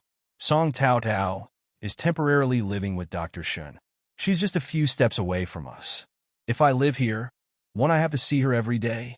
I feel dizzy whenever I see her. It's better if I don't. Since Big Brother also wants to change rooms, I'll change rooms with Big Brother. When Song Taodao leaves, we'll change rooms back." He Yin, okay. Xiao Ju no. Cheng Lisu's dislike of Song Taodao exceeded his respect for his uncle. He pretended not to hear Xiao Ju's words and happily went back to pack his things. Xiao Ju said angrily, "Come back here." She reached out to drag him back, but He Yin blocked her. Chung Lisu took the opportunity to run away. With a bang, he closed the door. "Xiao Ju, Chung Lisu, be careful not to scare the child if you're so fierce." He Yin looked at him with a smile. "Governor, young Master Chung has already agreed. It's a matter of mutual consent. How can you interfere here?" His words made it sound like Xiao Ju was an unreasonable person who wanted to break up an affectionate couple. Xiao Ju sneered. "What right do you have? Because I am only one red mole away from being the woman you love deeply." He Yin looked at him with a smile. The room suddenly fell silent. Xiao Ju looked away in disdain. "Lady He, do you really want to stay in the Liang Province Guards? I've never lied about this." He Yin stopped smiling and said seriously, "Not only that, I really want to join the Nine Flags Battalion." "Don't push your luck. I always stop when I'm ahead." He Yin said, "Commander-in-Chief, I just need a chance to prove myself. I need to prove that I'm not a bad person and that I'm worthy of being your confidant." Xiao Ju sneered. "You're talking big. You won't even give me a chance. Aren't you being arbitrary?" "You?" Xiao Ju sized her up and said calmly, "How long can you last in the Liang Province Guards?" "Longer than you think. You're a woman. I won't be discovered. I won't cover for you." Hearing this, He Yin smiled. "That's what you want to say, right?" Second young Master Xiao was noble, aloof, and unreasonable. It was impossible for him to cover up the truth for her just because of her words. However, He Yin's skills were outstanding. Xiao Ju hesitated if he really wanted to give up. After all, in Xiao Ju's opinion, it didn't matter whether one was a man or a woman. What mattered was whether one was capable enough, outstanding enough, and worth staying. "If you can't do it, you'll leave." His answer was as heartless as ever. "It's a deal," He Yin said. "I'll stay here with my own ability. Whether I enter the Nine Flags Battalion or perform meritorious deeds, I promise I won't let you worry." Xiao Ju stared at her. After a while, he raised his eyebrows and asked, "You really want to enter the Nine Flags Battalion?" "Of course." "Okay." Second young Master Xiao smiled. "I'll give you a month to recover. After a month, your daily martial training will be the same as the Nine Flags Battalions." As if he was afraid He Yin didn't understand, he added, "The Nine Flags Battalion's martial training will be 3 times more than yours." He Yin, "Xiao Ju, what a heartless man. If you can take it, stay. If you can't, get out of the Liangzhou Guards." He stared at He Yin with a faint smile. His clear eyes were deep, and there was a hint of mockery in them. "Lady He, how long can you take it?" He Yin replied to him with a gritted teeth smile. "Commander, there's still a long way to go. Just wait and see." Finally, the house was settled. He Yin also had to go back to the shared bunk room to pack up his things and meet up with his brothers. When she arrived at the bunk room, before she could enter, Xiao Mai, who was leaning against the door far away, noticed her and shouted, "Ehiga, you're back." Whoa! Her shout attracted the attention of everyone inside. Instantly, everyone poked their heads out of the room. The bolder one squeezed He Yin's side and asked, "He Yin, you came back with Military Governor Xiao? How was it? Did you gain anything from your trip? Was it fun in Liangzhou City? Where did you guys go?" "Go, go, go. Don't crowd around here." Hong Shan chased him away and let He Yin into the room. "You came back just in time. Everyone's here. I was just wondering why they weren't here yet." "Ahi, you seem to have lost some weight. You didn't lose anything, right?" "No," He Yin said as he stepped into the room. He found that it was quite lively. Wang Ba, Zhang Jiao, and Huang Xiong were all there. Zhang Jiao said, "We heard that Military Governor Xiao came back. We thought you would arrive soon, so we waited for you here." He Yin sat down on the couch and sighed. "It's good to be back." The Sun family's bed was soft and fluffy, but when he thought about the many girls buried in the courtyard, he felt that it was particularly eerie and terrifying. Although the bed board was hard and the blankets were thin, his heart was bright, and he could sleep soundly. "Did your relationship with Military Governor Xiao improve?" Huang Xiong asked. Previously, because the Vanguard Battalion had selected Huang Xiong, He Yin resented Xiao Ju. This time, when he went to Liangzhou City with Xiao Ju, Hong Shan and the others were afraid that He Yin wouldn't be able to hold back and fight with Xiao Ju midway. "It's okay," He Yin said vaguely. Wang Ba sneered and said gloatingly, "He doesn't look like much. If he's really good, why did he come back empty-handed? Why didn't he give him anything?" As they were talking, Chung Lisu, who was dragging 3 large suitcases, arrived. She stood at the door and asked He Yin, "Hey, good, can I come in?" "Come in."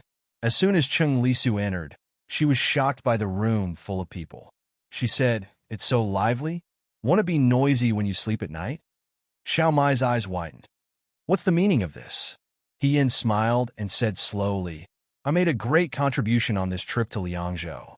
The governor appreciates me very much and has decided to let me and young Master Chung exchange rooms. Young Master Chung will live here, and I will live next to the governor as a reward." Everyone was stunned. "Is this kid telling the truth?" Wang Ba asked Chung Lisu. "It's true." Chung Lisu cupped her hands respectfully to the others. "In the future, please take care of me." The room was like boiling water. Instantly, it became lively. Everyone asked He Yin at the same time, "What contribution did you make? What did you do? Just changing rooms? Didn't you give any other rewards? Didn't you enter the Vanguard Battalion? He Yin, are you going to be promoted? If you get promoted, can you lead the brothers?" He Yin was surrounded like a general who had won a battle. On the other side, Shenhan had just learned about Xiao Ju's journey to Liangzhou. Sun Xiangfu has been in Liangzhou for 8 years. The people have no way to make a living. Shenhan sighed. "You reap what you sow, he deserves this outcome." He had been in Liangzhou for a few years and had heard of the misdeeds of Sun Xiangfu and his son. However, he was not an imperial censor, nor did he have Xiao Ju's remarkable abilities. He could only swallow his anger. Today, Xiao Ju had uprooted Sun Xiangfu and his son, and caused Yuan Baozhen to suffer without being able to say anything. It was truly gratifying.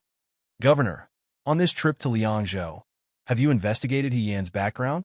Shenhan hesitated for a moment, but still asked. He did not understand the current relationship between He Yin and Xiao Ju. If it was good, then Xiao Ju was clearly guarding against He Yin. If it was not good, then he had just received orders from Chung Lisu that He Yin would live in Chung Lisu's room in the future. Didn't that mean he would live next to Xiao Ju? If they were not close, how could they have reached this stage? Could it be that they had rekindled their old feelings? But looking at Xiao Ju's appearance, it did not seem like it. Shenhan had been a bachelor for many years, so he did not know anything about love. But he had heard of the saying that love was hard to break. Perhaps this was the case?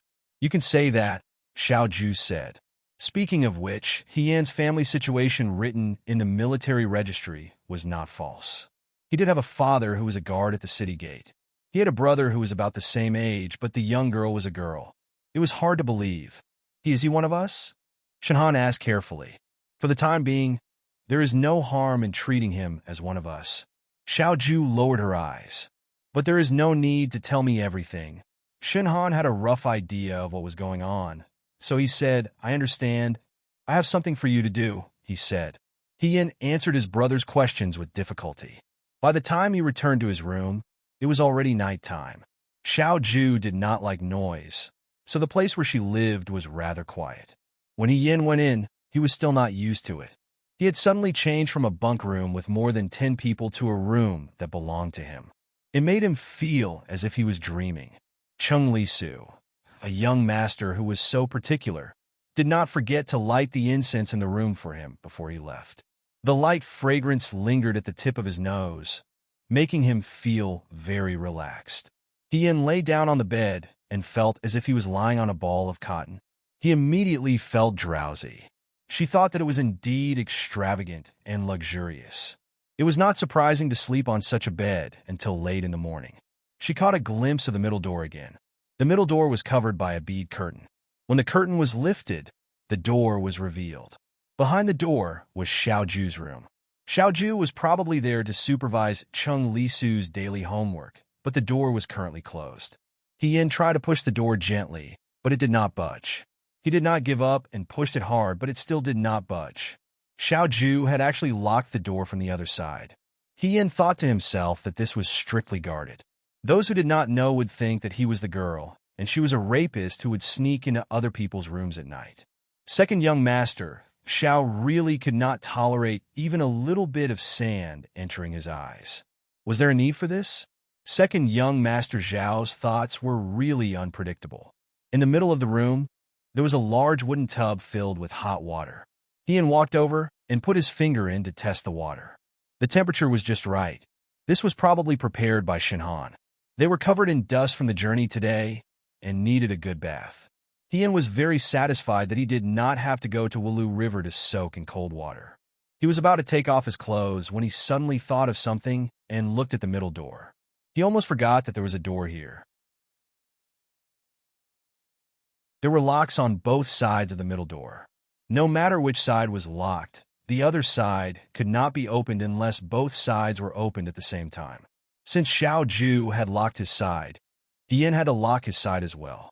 Otherwise, if Xiao Ju suddenly wanted to come over in the middle of the bath, wouldn't she be completely exposed?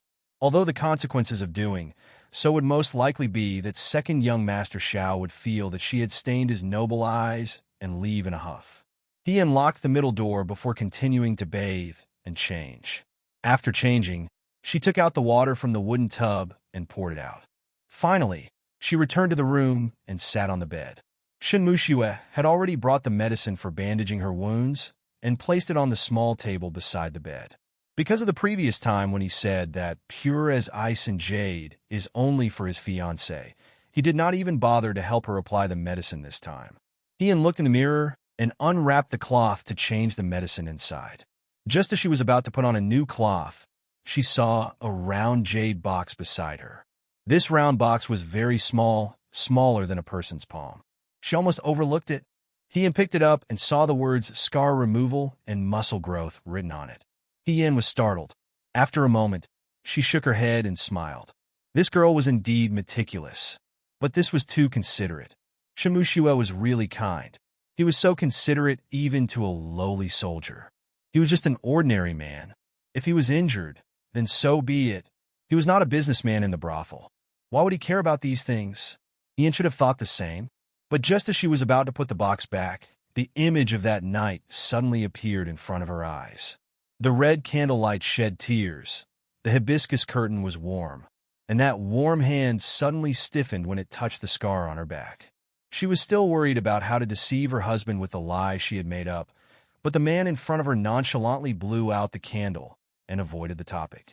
He was still gentle, but she suddenly felt too ashamed to show her face. This was more hurtful than any words or gaze. The cold ointment was applied to the wound. It was a little painful and a little itchy. She asked herself in her heart, "Do you really not care?" It was not like that. She cared a lot. Even if she could do it all over again, she would not be able to let it go. Ian rewrapped the cloth and put the jade box under her pillow. She turned off the light and lay down on the bed. This room was quiet and warm. There was no thunderous snoring from her brothers. There was also no leg that stretched across her body in the middle of the night. She should have fallen asleep immediately. She did not know why, but she felt a little confused and could not fall asleep. Perhaps she should not have thought about the past. The next morning, Ian woke up as usual. She was now living in the courtyard where Xiao Ju lived. She was far away from the rest of the soldiers and the martial arts arena. She had to go early. When she went to get the steam buns and went to the martial arts arena, she met Shinhan, Liang Ping, and the other instructors. Ian greeted them. Liang Ping looked at her high-spirited appearance and felt jealous. He was an instructor, but he was not promoted as quickly as a soldier. Look, how long had it been? And she was able to live next to the commander-in-chief. She just went out for a trip. How did the commander-in-chief see her in a different light? Shinhan had told them about Sun Xiangfu and his son. However, they did not know what kind of effort Yin had made or what kind of contribution she had made. Liang Ping looked up to the sky and sighed. He also wanted to make a contribution. He wanted to be seen in a different light by the commander-in-chief. He wanted to live next to the commander-in-chief. Ian, you came at the right time. I have something to tell you. Shinhan waved at her. He Yin ran over. Shinhan looked at her and said, "The commander-in-chief told me yesterday that you were injured and temporarily could not participate in some intense training. For example, equestrian and crossbow training, you can stop. When we are training these few days, you can find some training that is suitable for you." After a pause, he said, "But you can't be lazy. You have to come to the martial arts arena every day. You can't miss your morning run." "Understood," Ian said. However, she thought that Xiao Ju was quite kind. Although her injury was superficial, it was at least on her back. If she continued to train like before, it would be difficult for her to recover. She was like this in her previous life. Before her old injury healed, she had to lead troops everywhere. Her injury was slow to heal, and her whole body was covered with stubborn old injuries.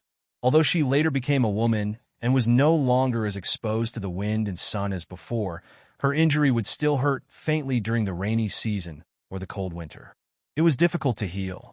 She could not endure it, but it would be best if she could not force herself to do so. She thanked Shinhan and went to the martial arts arena. Today, they were practicing saber techniques. Ian had previously sparred with Huang Xiong on the martial arts arena. Everyone knew that her saber techniques were outstanding. She had a good temperament.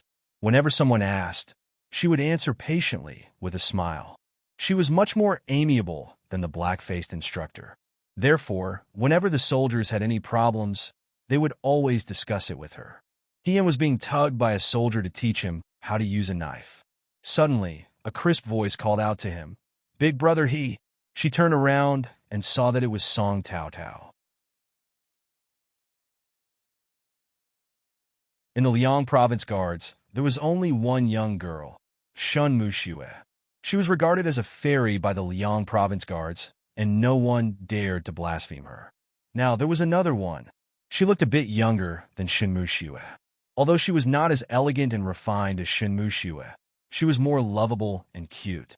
She was like a small flower that bloomed in spring. Even her branches carried fragrant fragrances. Her hair was tied up in two buns. She lifted her skirt and ran to He Yan's side. She ignored the fiery gazes of the surrounding soldiers and only looked at He Yan. She asked, "Yesterday, I heard from Miss Shun that your injuries were not light. Are you feeling better?" He Yan. When they arrived at the Liang Province Guards, Song Tao Tao lived with Shin Muxue. Therefore, no one deliberately paid attention to her.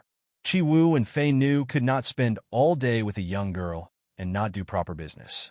Therefore, they did not notice when this young girl came to the martial arts arena. She even saw He Yin at first glance. He Yin smiled and said, "Thank you for your concern, Miss Song. It's just a small injury." "How can this be considered a small injury?" Song Tao Tao tugged on his sleeve. "I'll bring you to Miss Shun to take a look." Needless to say, He Yin could also feel the mischievous expressions of the people around him. Liang Ping's face was about to turn green. What kind of public tugging and pulling was this? Liang Ping had lived for almost 30 years and was still single. Who was He Yin doing this for? However, he could not afford to offend second Miss Song. He could only glare angrily at He Yin and signal He Yin to quickly send Song Tao Tao away.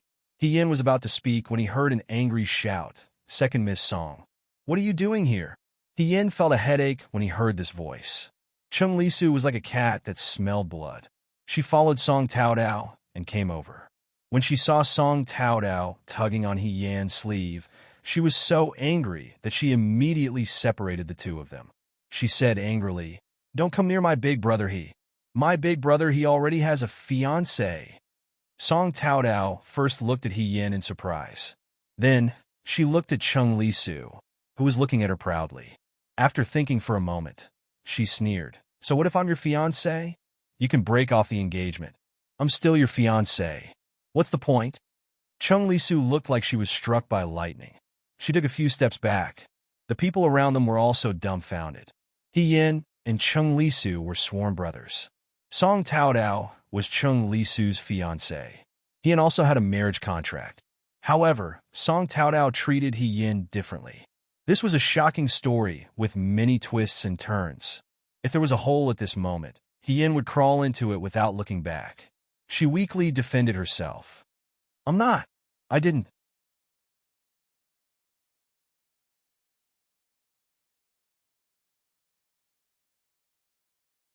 Chapter 105. Because of Song Tao Tao and Chung Lisu's appearance, the training field became a mess. Ian had a headache. Under Liang Ping's gaze, he tried his best to persuade Song Tao Tao and Chung Lisu to leave. Although they left, she was left alone to face everyone's different gazes. Hong Shan touched Yan's arm and asked in a low voice, "Is that young Master Cheng's fiancé?" Yan nodded.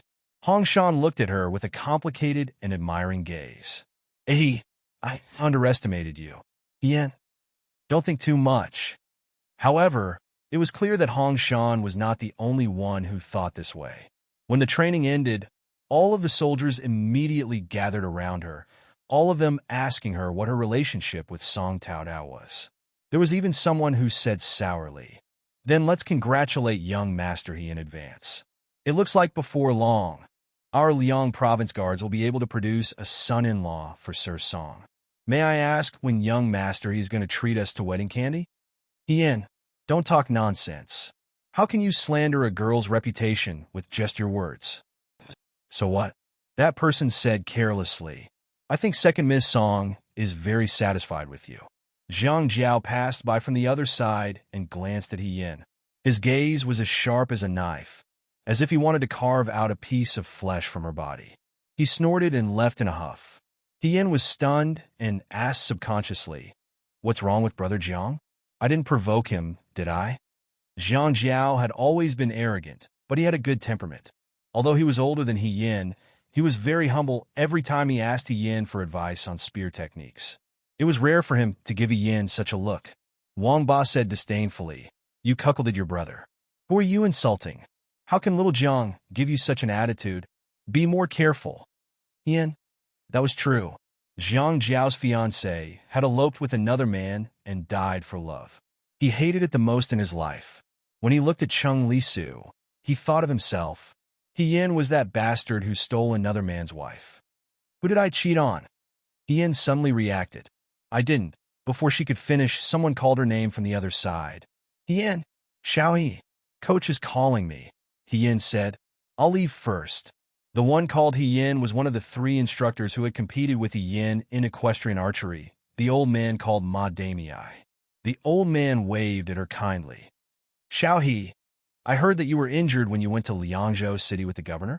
"It's just a minor injury," Yin said with a smile. "You can't force yourself. You're still young.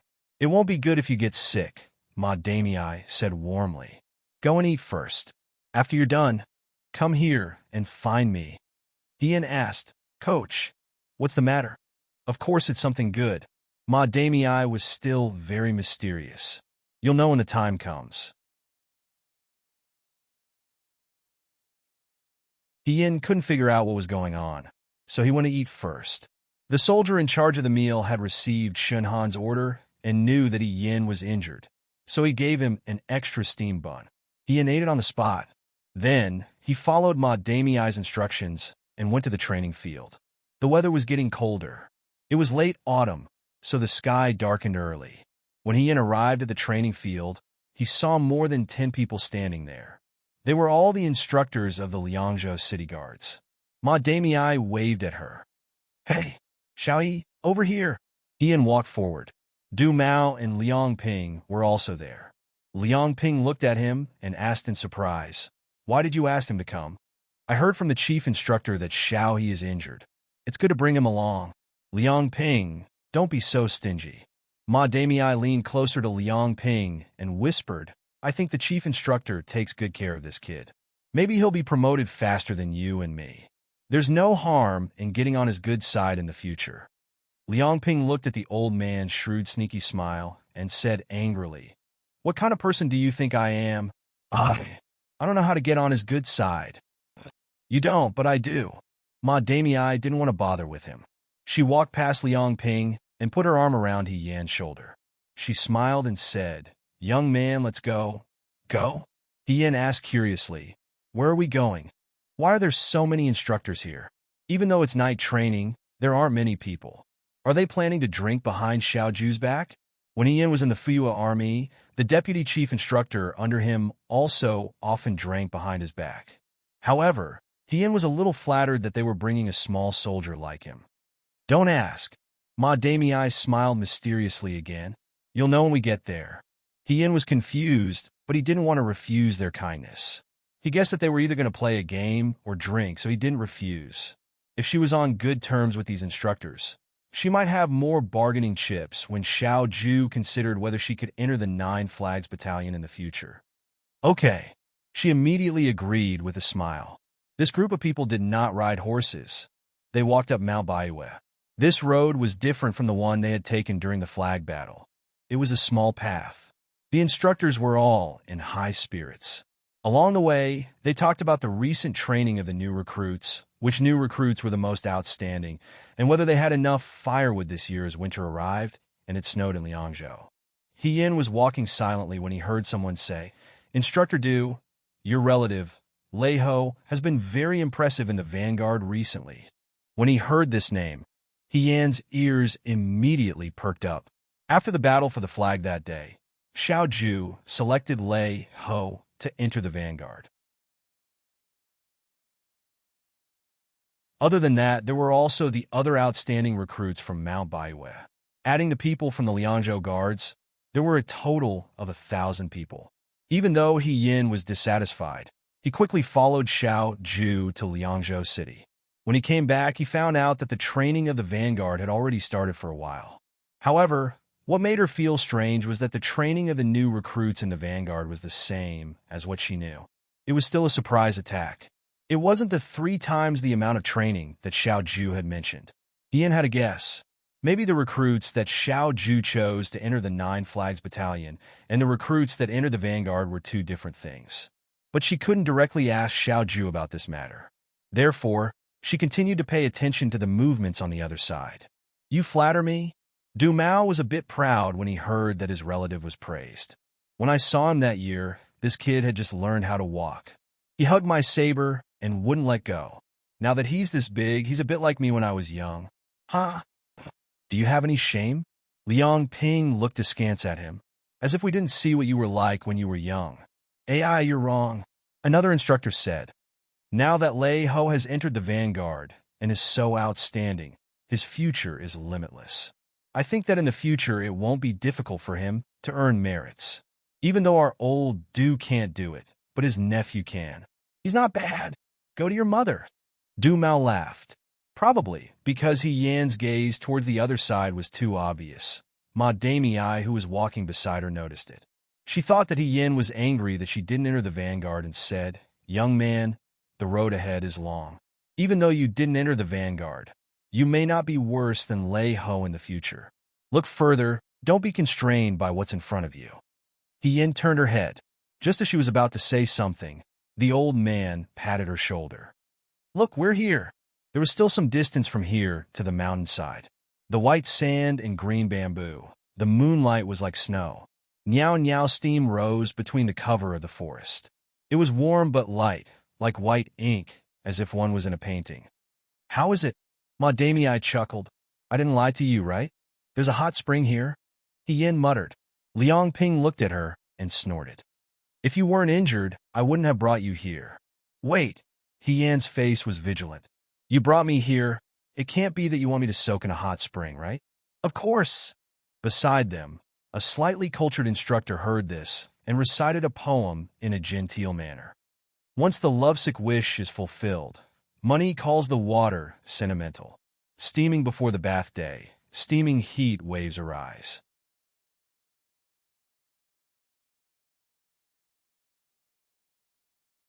My whole body feels limp.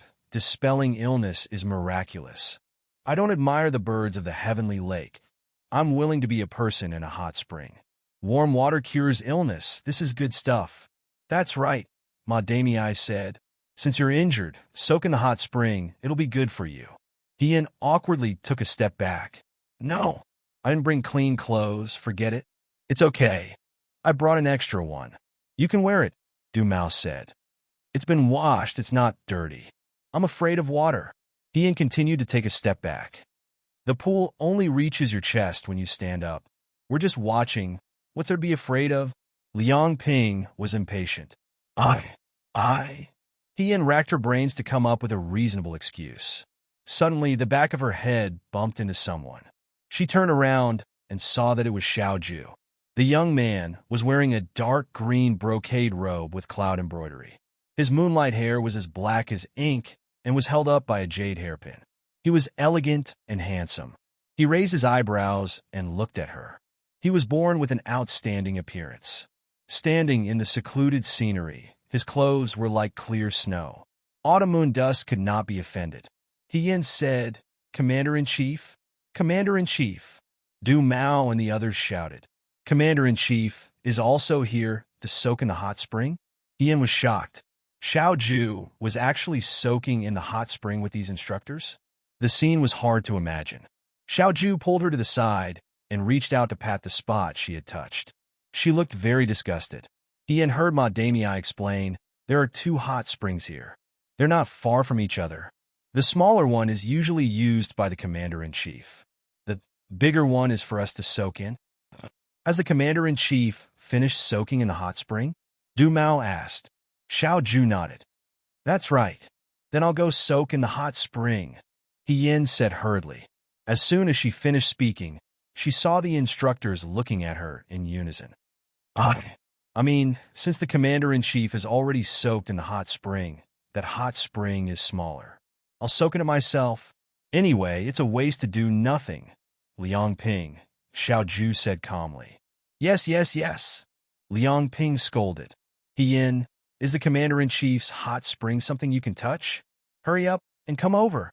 Why aren't you afraid of the water now? Aren't you afraid that you'll drown in there and no one will find out? This was back to the original topic. He Yin turned his back to the instructors and turned to Xiao Ju. He whispered anxiously, Tell me. Xiao Ju crossed her arms in front of her chest and looked calmly at the anxious Xiao Ju. She said slowly, I said that I won't help you cover it up. Then I didn't know that they would bring me to the hot spring. Ian was furious. If this continues, I'll have to fight with them to get out of here. Oh, Xiao Ju nodded with interest.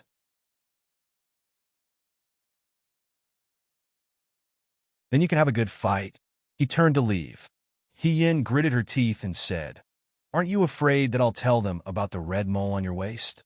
In the end, she felt that her words were powerless. Xiao Ju was not really threatened by her words. Sure enough, this person only laughed. Do as you wish. Xiao Ju. The young man's eyebrows were handsome, and his eyes were like ripples in the autumn water. He seemed to be smiling coldly, but the words he said were not gentle at all. Instead, they were cold and mocking. Liar, he said, if you're discovered, what will you do? After saying this, he no longer paid any attention to He Yin and turned around to leave. Xiao! Before He Yin could finish, someone grabbed her arm. It was Liang Ping, who could not stand it anymore. He said angrily, Why are you dawdling? Don't push your luck. It's good enough that I brought you to the hot spring. There are tens of thousands of new soldiers in the city guard station, and you still want to go to the governor's place? You're too bold. He Yin struggled and laughed. I don't want to soak in the hot spring at all. Another hand grabbed his shoulder and said to the others, This guy looks handsome. Why is he so unkempt? Just a little bit of water is enough to kill him. Ma Damii looked at her with a smile. Young man, you haven't soaked in a hot spring before, right? Don't be afraid. Once you soak in it, you'll know the benefits. He Yin thought that this could not go on. It seemed that the only way was to fight with them and escape. After that, she could just make up an excuse to get away. Just as she was about to make a move, someone suddenly jumped behind her and kicked her. This kick was not very heavy, but because He Yin was being pulled by Liang Ping and Du Mao, her body was unbalanced. As a result, she was kicked into the hot spring. Plop! The people on the shore and in the water immediately burst into laughter. Hey! The culprit who kicked him stood by the water and laughed happily. Little brother, I helped you. You don't have to thank me. He Yin popped her head out of the water and shook the water droplets off her forehead. She cursed in her heart. Who wants to thank you? When the rest of the people saw He Yin enter the water, they took off their clothes and entered the water. They were really magnanimous. He Yin was so shocked that she immediately turned her head. All she saw was white flesh. The spring water in the mountain was warm and light. It wrapped around her body and was very comfortable. However, Hien was not in the mood to enjoy it. First of all, she was afraid of water now. Even though the spring water was not deep, her heart was still flustered. Second of all, it was easy to get in but difficult to get out. Although the spring water was steaming and her body was submerged in the water, her identity as a woman would not be discovered for the time being.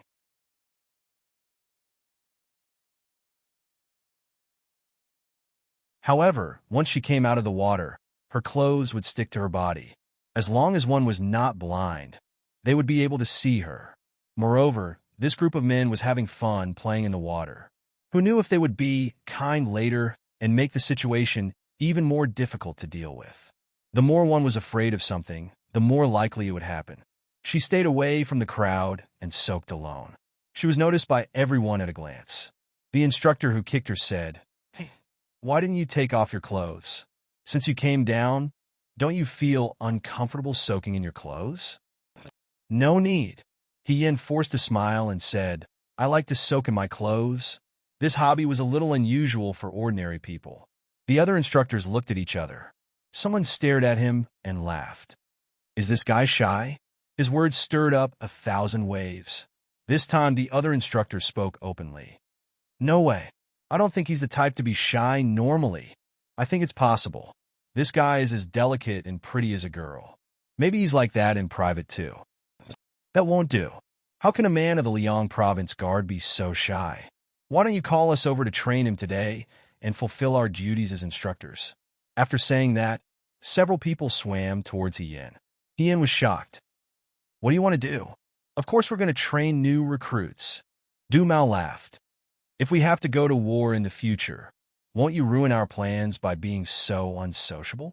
Was it necessary to go on the water like this?" Hien turned around and swam. It would have been better if she did not swim. Once she swam, the other instructors seemed to find it interesting. One by one, the other instructors came over. In an instant, Hien felt as if he had become the ball in the Kuja game.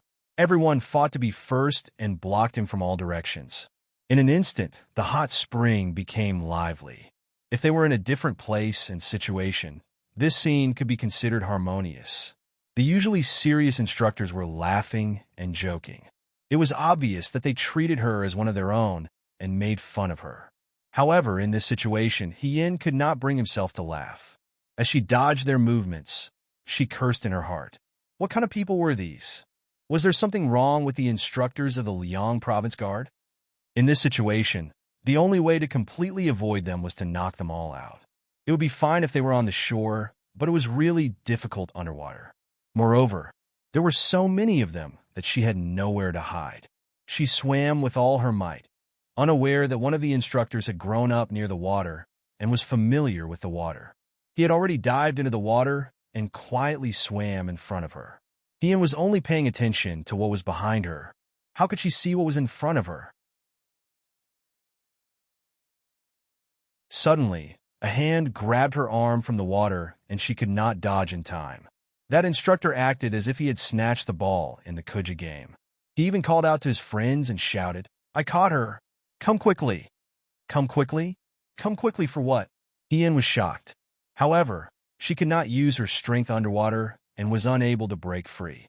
She watched as Du Mao and the others swam closer and closer, looking as if they were going to take off her clothes. She could not help but break out in a cold sweat. She did not want her identity to be discovered here.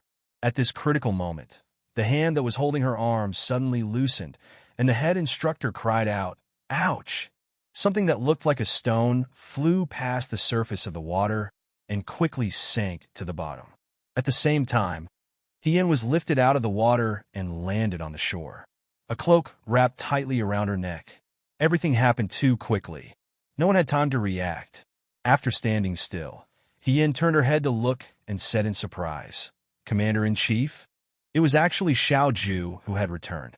He grabbed Hien out of the water and wrapped Hien into a cocoon. Other than Hien, no one knew why.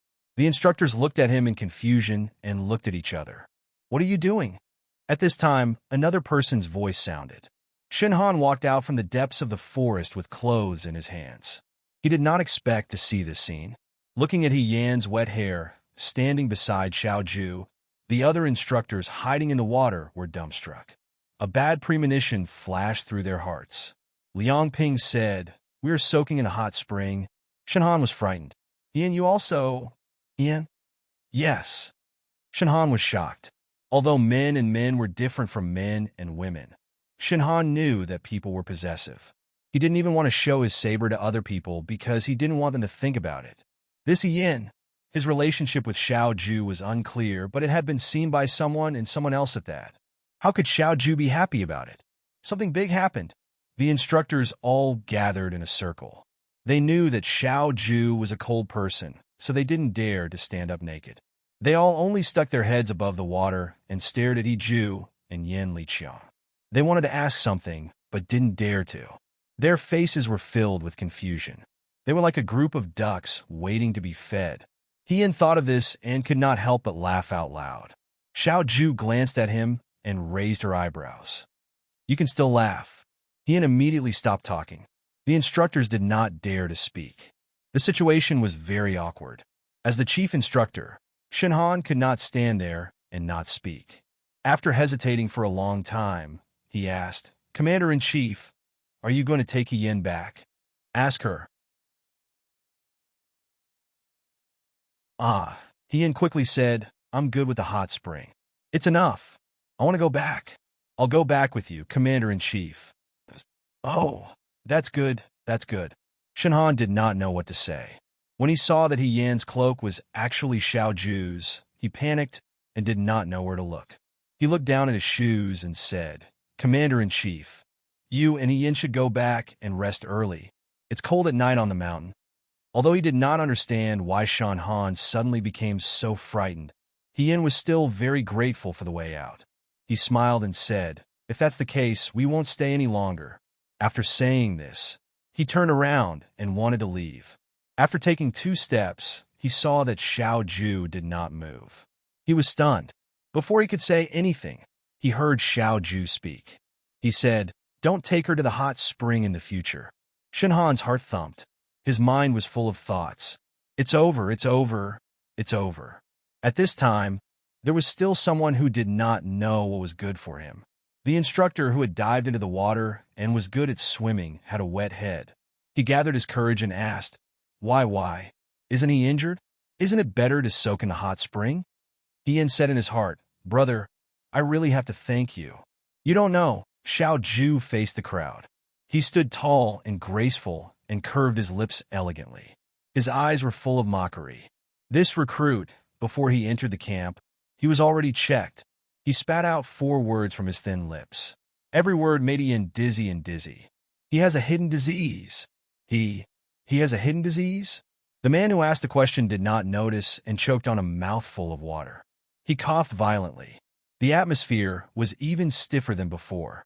What was even more unbearable was the way the instructors looked at Yin. Their gazes were a mix of sympathy, surprise, and regret. Some of them even looked at Yin's lower body. Yin, although she had randomly made up an excuse when she was checking, she was only one person. When they set off, the checking physician would not be with them. Therefore, no one knew. Now, how was she going to get along with these instructors in the future? Xiao Ju was deliberately making trouble for her. Was it because he was happy to see her in a difficult situation? What kind of fun was this? "Actually, my condition is not that serious." She weakly defended herself. However, everyone believed Military Governor Zhao's words without a doubt. The only one who did not believe was Shenhan. Shenhan thought that Xiao Ju was deliberately lying to protect Yin from being provoked. It's okay. Liang Ping was originally a little jealous of Yin. Now it was all gone. What else could he be angry about? He even said enthusiastically, "It's not a big problem. You can slowly recover."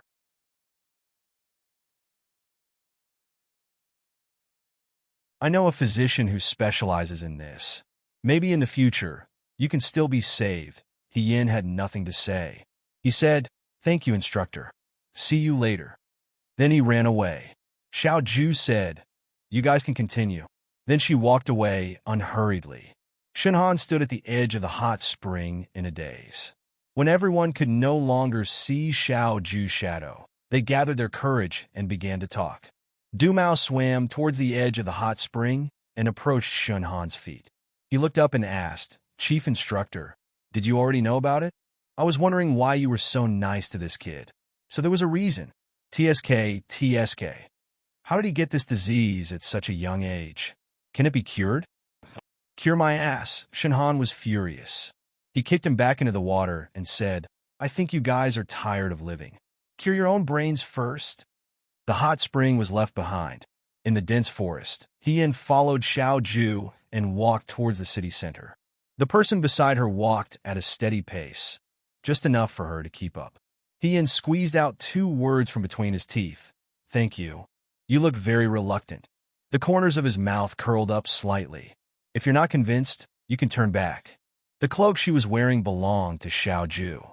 Moreover, if Xiao Ju had not helped her, who knows what would have happened. Thinking of this, her complaints dissipated a little. She said, "Don't say that. I sincerely thank you, Chief." Xiao Ju snorted flattery. This person really couldn't listen to bad words, but he also couldn't listen to good words. Hien paused and waved her fist at his back. Liar. He was speechless for a moment. "Don't you know that there are shadows under the moons?" Hien paused and subconsciously looked down. Under the moonlight, her baring fangs and brandishing claws fell behind Xiao Ju's shadow. It was like a funny shadow play. "I just saw a mosquito, so I helped you get rid of it." She lied without changing her expression. "You don't have to thank me." When Xiao Ju heard this, he laughed and continued to walk forward. The night was long and rogue. His back was leisurely and lazy, like a floating spring dream. Hien saw that he was in a good mood and said, "I just don't understand. Since you had already decided to help me, why did you wait until the last moment to help?" If Xiao Ju had helped her when she first arrived at the hot spring, he would not have had to turn back and waste the cloak, and she would not have fallen into the water and become a drowned rat. "I'm teaching you a lesson." "What?" Xiao Ju paused. "Ma Damei asked you to go with her, so you went with her. You didn't even ask why you were going. Lady He, are you stupid or conceited to put yourself in such a situation?" This was a lesson, but Hien still did not understand. "Then I already knew when I saw the hot spring. You didn't have to let me fall into the water and suffer, right?" Only when you are forced into a desperate situation will you learn what a lesson is. He said calmly, "You can't trust others. When you are in a desperate situation, you can only rely on yourself. So, try not to put yourself in danger." Hien was speechless. Although what he said was not wrong, Hien felt that this lesson was too radical. She muttered softly, "Who teaches people like this?" She didn't know if Xiao Ju heard her. But it didn't matter. He didn't turn back and continued to walk forward. You're tuning into the Romance Rendezvous YouTube channel. We're so grateful for your support, and don't forget to subscribe to join us on this incredible journey through captivating stories. Your generosity through donations truly makes a world of difference, as it's the primary source of revenue that allows me to expand and enhance this channel for you. Thank you from the bottom of my heart for being a part of this adventure.